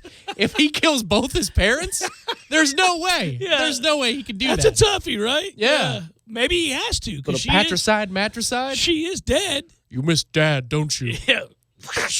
I'm taking you out, too. You can join him. This time with proton torpedoes. I just was curious. I didn't know how much you like to read the reviews and what you do there. No, I'm not a big review guy until after I see the film. Right, and then because you don't want notes. it to influence you. But again, after the world premiere, there were general observations. And so it's always going to be positive, too, because people feel a need to thank you for, the exclusivity and the cool factor that they have to say positive things. But I just wanted to see something substantive like it's not a remake. Great. Good. Is this tomorrow or Thursday? Thursday. That is my holiday. No, tomorrow's the bowling tournament. No, tomorrow is the bowling tournament. And let's touch on that. This is the waning moment, or these are the waning moments of today's show. And so if you are somebody that is not participating, didn't get an opportunity to, teams are scarce, first of all. There's only so many lanes, 12 lanes, I think it is. And we have a few corporate sponsors to boot. So it's hard to get in this thing. That's why we always encourage you to sign up early as soon as Tom puts together the page on the front page of our website, which he did early enough this year. You could have done it. But any other point would be if you didn't, but you still want to contribute because that's what a lot of people do. You still have a chance because we certainly continue to take gift cards. We certainly continue to take presents, toys for kids to hand over to the Guardian Ad Litem. Last year, for example, Tom, we had a lot of people who came after the event, people in the days and weeks that came after the event, and they said, listen, I didn't get to do this last week. I was out of town on business or I was whatever, but I still want to give. Are you still reaching out to the folks there that will be able to reach the children? We are. Pretty much any time you want to come by to the station and drop something off to be delivered to the Guardian Ad Litem, we do that. Whether that's a gift card, whether that's a toy, a bike, whatever it is. Yeah, I think it's safe to say at least through next Thursday, the office will be open. Yeah, that's right. In the coming days, we take some days here and there off as we're getting organized, just like everybody else is for the holidays. But there will be somebody here. The office is open, and until I think next Thursday is about right? Yeah, next Friday is a little dicey. We'll see. Yeah, we're not gonna be here. So I mean, well, that's good. That means I can get to Palm Harbor and have that dinner with my family that I scheduled. Yeah. So that'll be fun. We'll have a good time with that. I look forward to it. Meaning that time with the family, that is, because I'm going to be doing something similar. So that would be interesting if I showed up at your family's Palm Harbor dinner. I was like, hey man, guys, listen. Hey, Hey, the Camerons are here. So Kids, I guess you come knew inside and see the Langs. I guess you knew that I was taking care of dinner tonight, because that's how that rolls. I take my parents out to dinner for Christmas. They like to go to whatever restaurant they do, but we do that before Christmas because now You go to Burns? no, they don't ask for Burns. They're pretty simple, man. Nice for you if you're paying. Yeah, That's a good no, deal. they're pretty simple. Burns will break you. Oh, Burns will break you up a little bit. I don't, I haven't, again, had steak in a long, long time, so there's no cause for me to go to Burns, although the wine cellar in the cigar area alone would be. I lived in Tampa for 18 years, and I've been back a bunch since then, and I've never gone to Burns. Never. You probably should, buddy. I probably should. You probably should get that in there. Anybody wants to take me to Burns? Well, you got a beautiful girlfriend that you're pretty serious with. Maybe you could take her to Burns at some point. There you go. I'm offering up a date night in which I don't have to pay. Surf and turf. Yeah, let's make it happen. Let's get whatever you want. Yeah. Yeah. Grab one of the older wines too, babe. Yeah, get all in here. That's a hell of a Christmas present. Oh, 19th century wine, you don't say. You know who years and years and years ago I saw at Burns? True story? George Burns. No, now that would be great. That would be great. No, Jim Rome. Really? Yeah, he's a midget. But I saw him. Sorry, little people. I don't mean that disparagingly. I'm not disparagingly. I'm not trying to say that that I have a problem with little people. Yeah. I think little people sounds worse than midget. I do. But it's not up to That's me. not up to It's you, not up dude. to me. I know it's not up to me. I'm just saying I do. I think it sounds terrible. Midget sounds like respectable. Well, they're a midget. What are you going to do? But little people. So Jim Rome was at Burns. Jim Rome was at Burns. Yes, he was. It was weird. Was the table all sized for him so he seemed bigger? Because that's how they do the sets. Like the chair for him and stuff when Rome is burning. That chair has to be like, the size so he looks like he's... I haven't brought him up in a long time. I'm sorry. I remembered it when we started talking about Burns. I was like, man, I haven't been there in like well over 10 years. Man, the best part of his show when we had it on the old place of employment was when he was on vacation, because they either have Jay Moore, who's hilarious and he's really good with interviews, or they'd play the best of, and he has some classics. I mean, he didn't try very hard the last decade. 5 to 10 years, he hasn't tried very hard at all. But the first, 6-7 years, good God, between the interviews and the bits, that was always awesome stuff. The yelling, it was fun. Those were good times. You know what?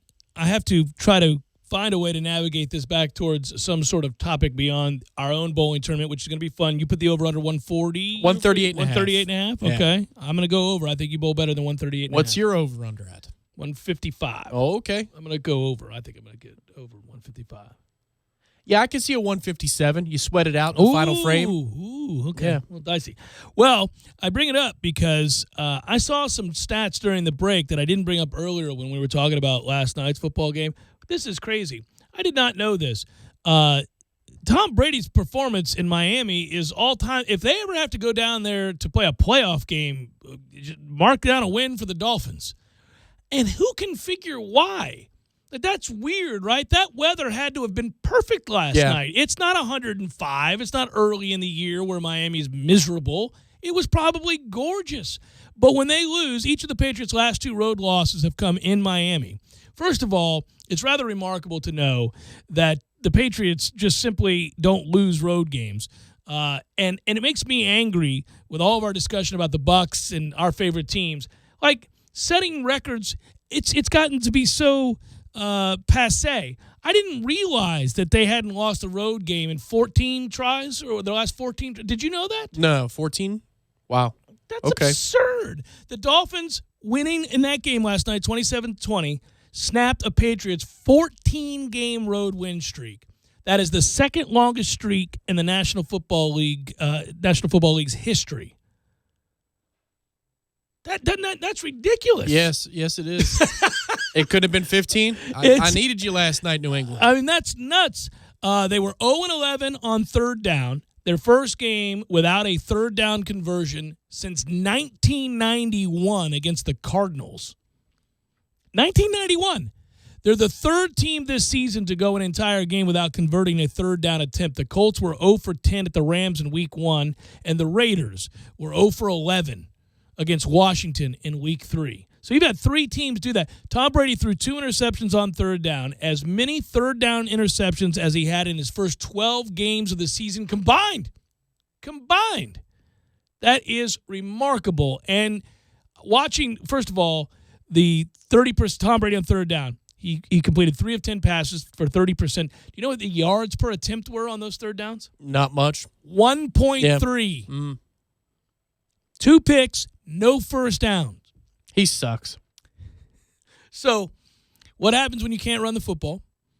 And what happens when, obviously, you're checking everything down? It was amazing. The few times they tried to get the ball down the field, it was picked.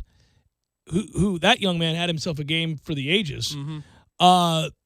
And what a cool story to be able to, have those 2 footballs up on your mantle for life. Well, yeah, it's like Evans on Thursday night, Justin Evans, when the Bucs played the Patriots earlier this season. Yeah. His first pick was of Tom Brady. Yeah, very cool. Yeah. My buddy Tommy Carter, his first pick in his career was against Dan Marino.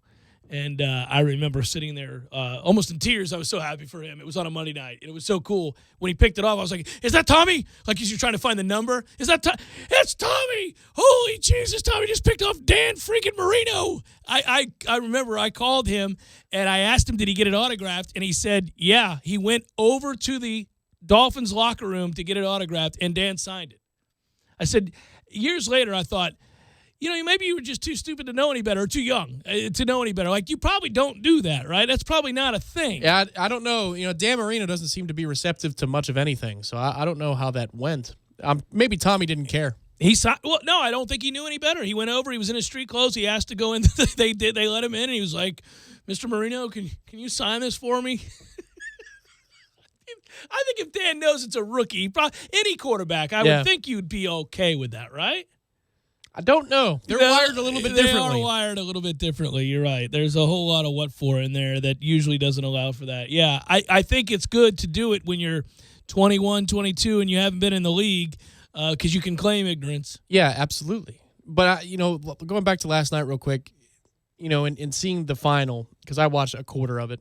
I watched the whole game. Oh, no, I saw Miami goes down the field a couple possessions, and I'm like, oh, I'm not going to get what I need out of this game, so I'm not going to watch it.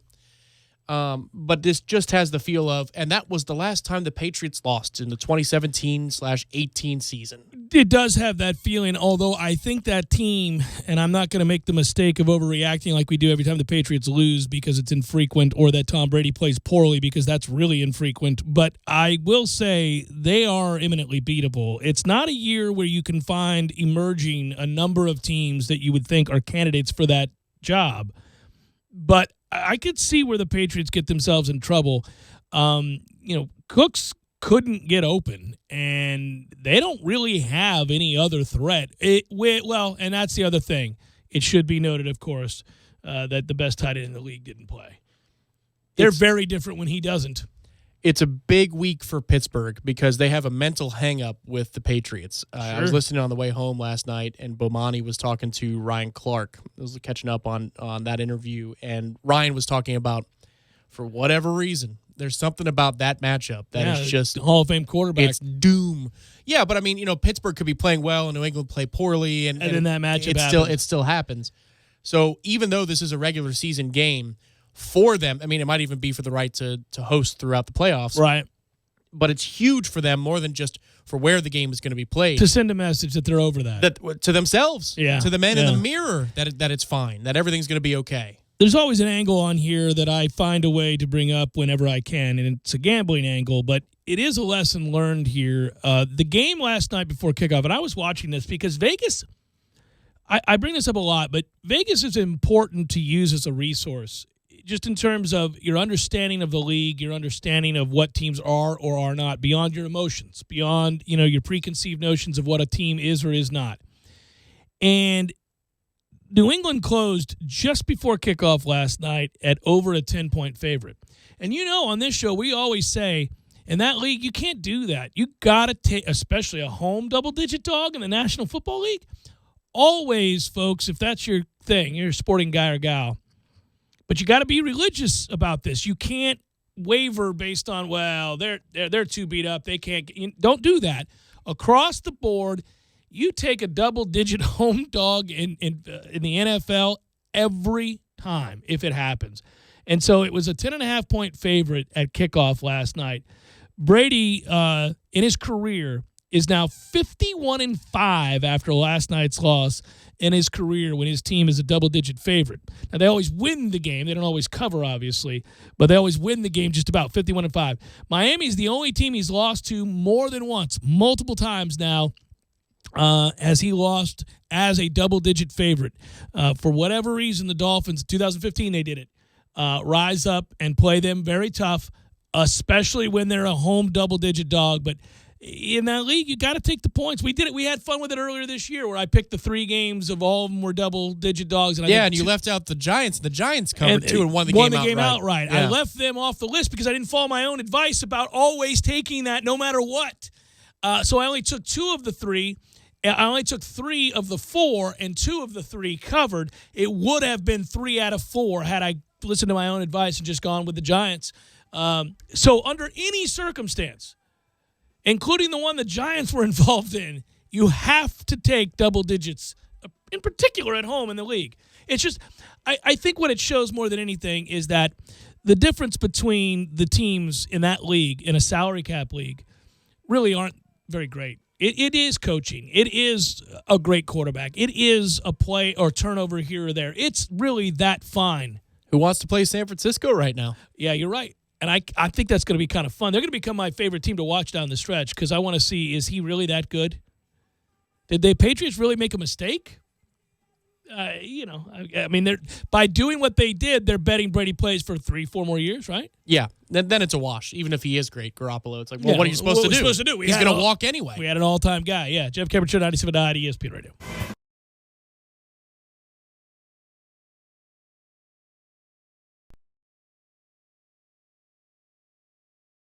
When you're in need of auto repairs, look no further than Nice Tire and Auto Service. Nice has been in business for 16 years with long-term, knowledgeable sales associates. They have the latest wheel balancing machine in the industry. And for passenger vehicles, they service AC, brakes, suspension, tune-ups, and much more. Never sit through a long wait. Nice Tire and Auto has 10 service bays to get you back on the road quickly. If you have tire problems, check out their large inventory with various Goodyear and Michelin tires. Nice Tire and Auto Service, 4792 Bluntstown Highway, 574-4100. Landowners, only Mahindra, the makers of the toughest utility vehicles on Earth, can give you the best year-end deal on Earth.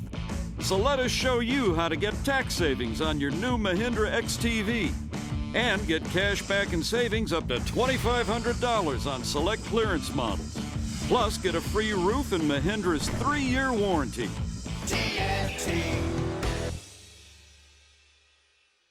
I'm talking tough, like a state of mind. Tough, like a soldier on the front line. Tough when it gets rough, like my Ford truck. Always enough, I'm talking tough. Franklin Spring Creek Ford, the place to find your next truck in southern Georgia. I'm talking tough. Hey y'all, we're Chris and Preston from Low Cash. Head to Franklin Spring Creek Ford and see them about all of your vehicle needs. Sorry, boys, I did not have time to pack. We got this. It's right here, guys. We got this. I thought I could handle it.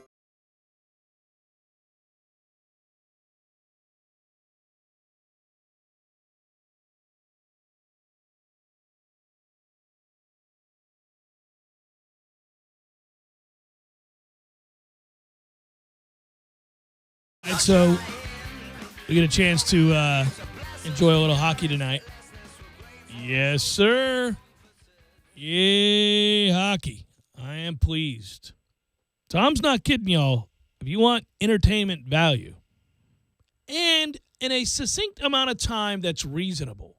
That's the other thing. You're in and out in 2 hours, 15 minutes. I find that's what I enjoy most about all of this is not only is it infinitely fascinating, hockey that is, and a fun sport to watch and to marvel at times, you're not investing 5 and 6 hours of your life to watch one of these things. You sit down, it goes by briskly. Yeah, and if it gets to overtime, which is awesome because it's 3-on-3, it takes you 2.5 hours. That's just how it goes, man. These games move quickly.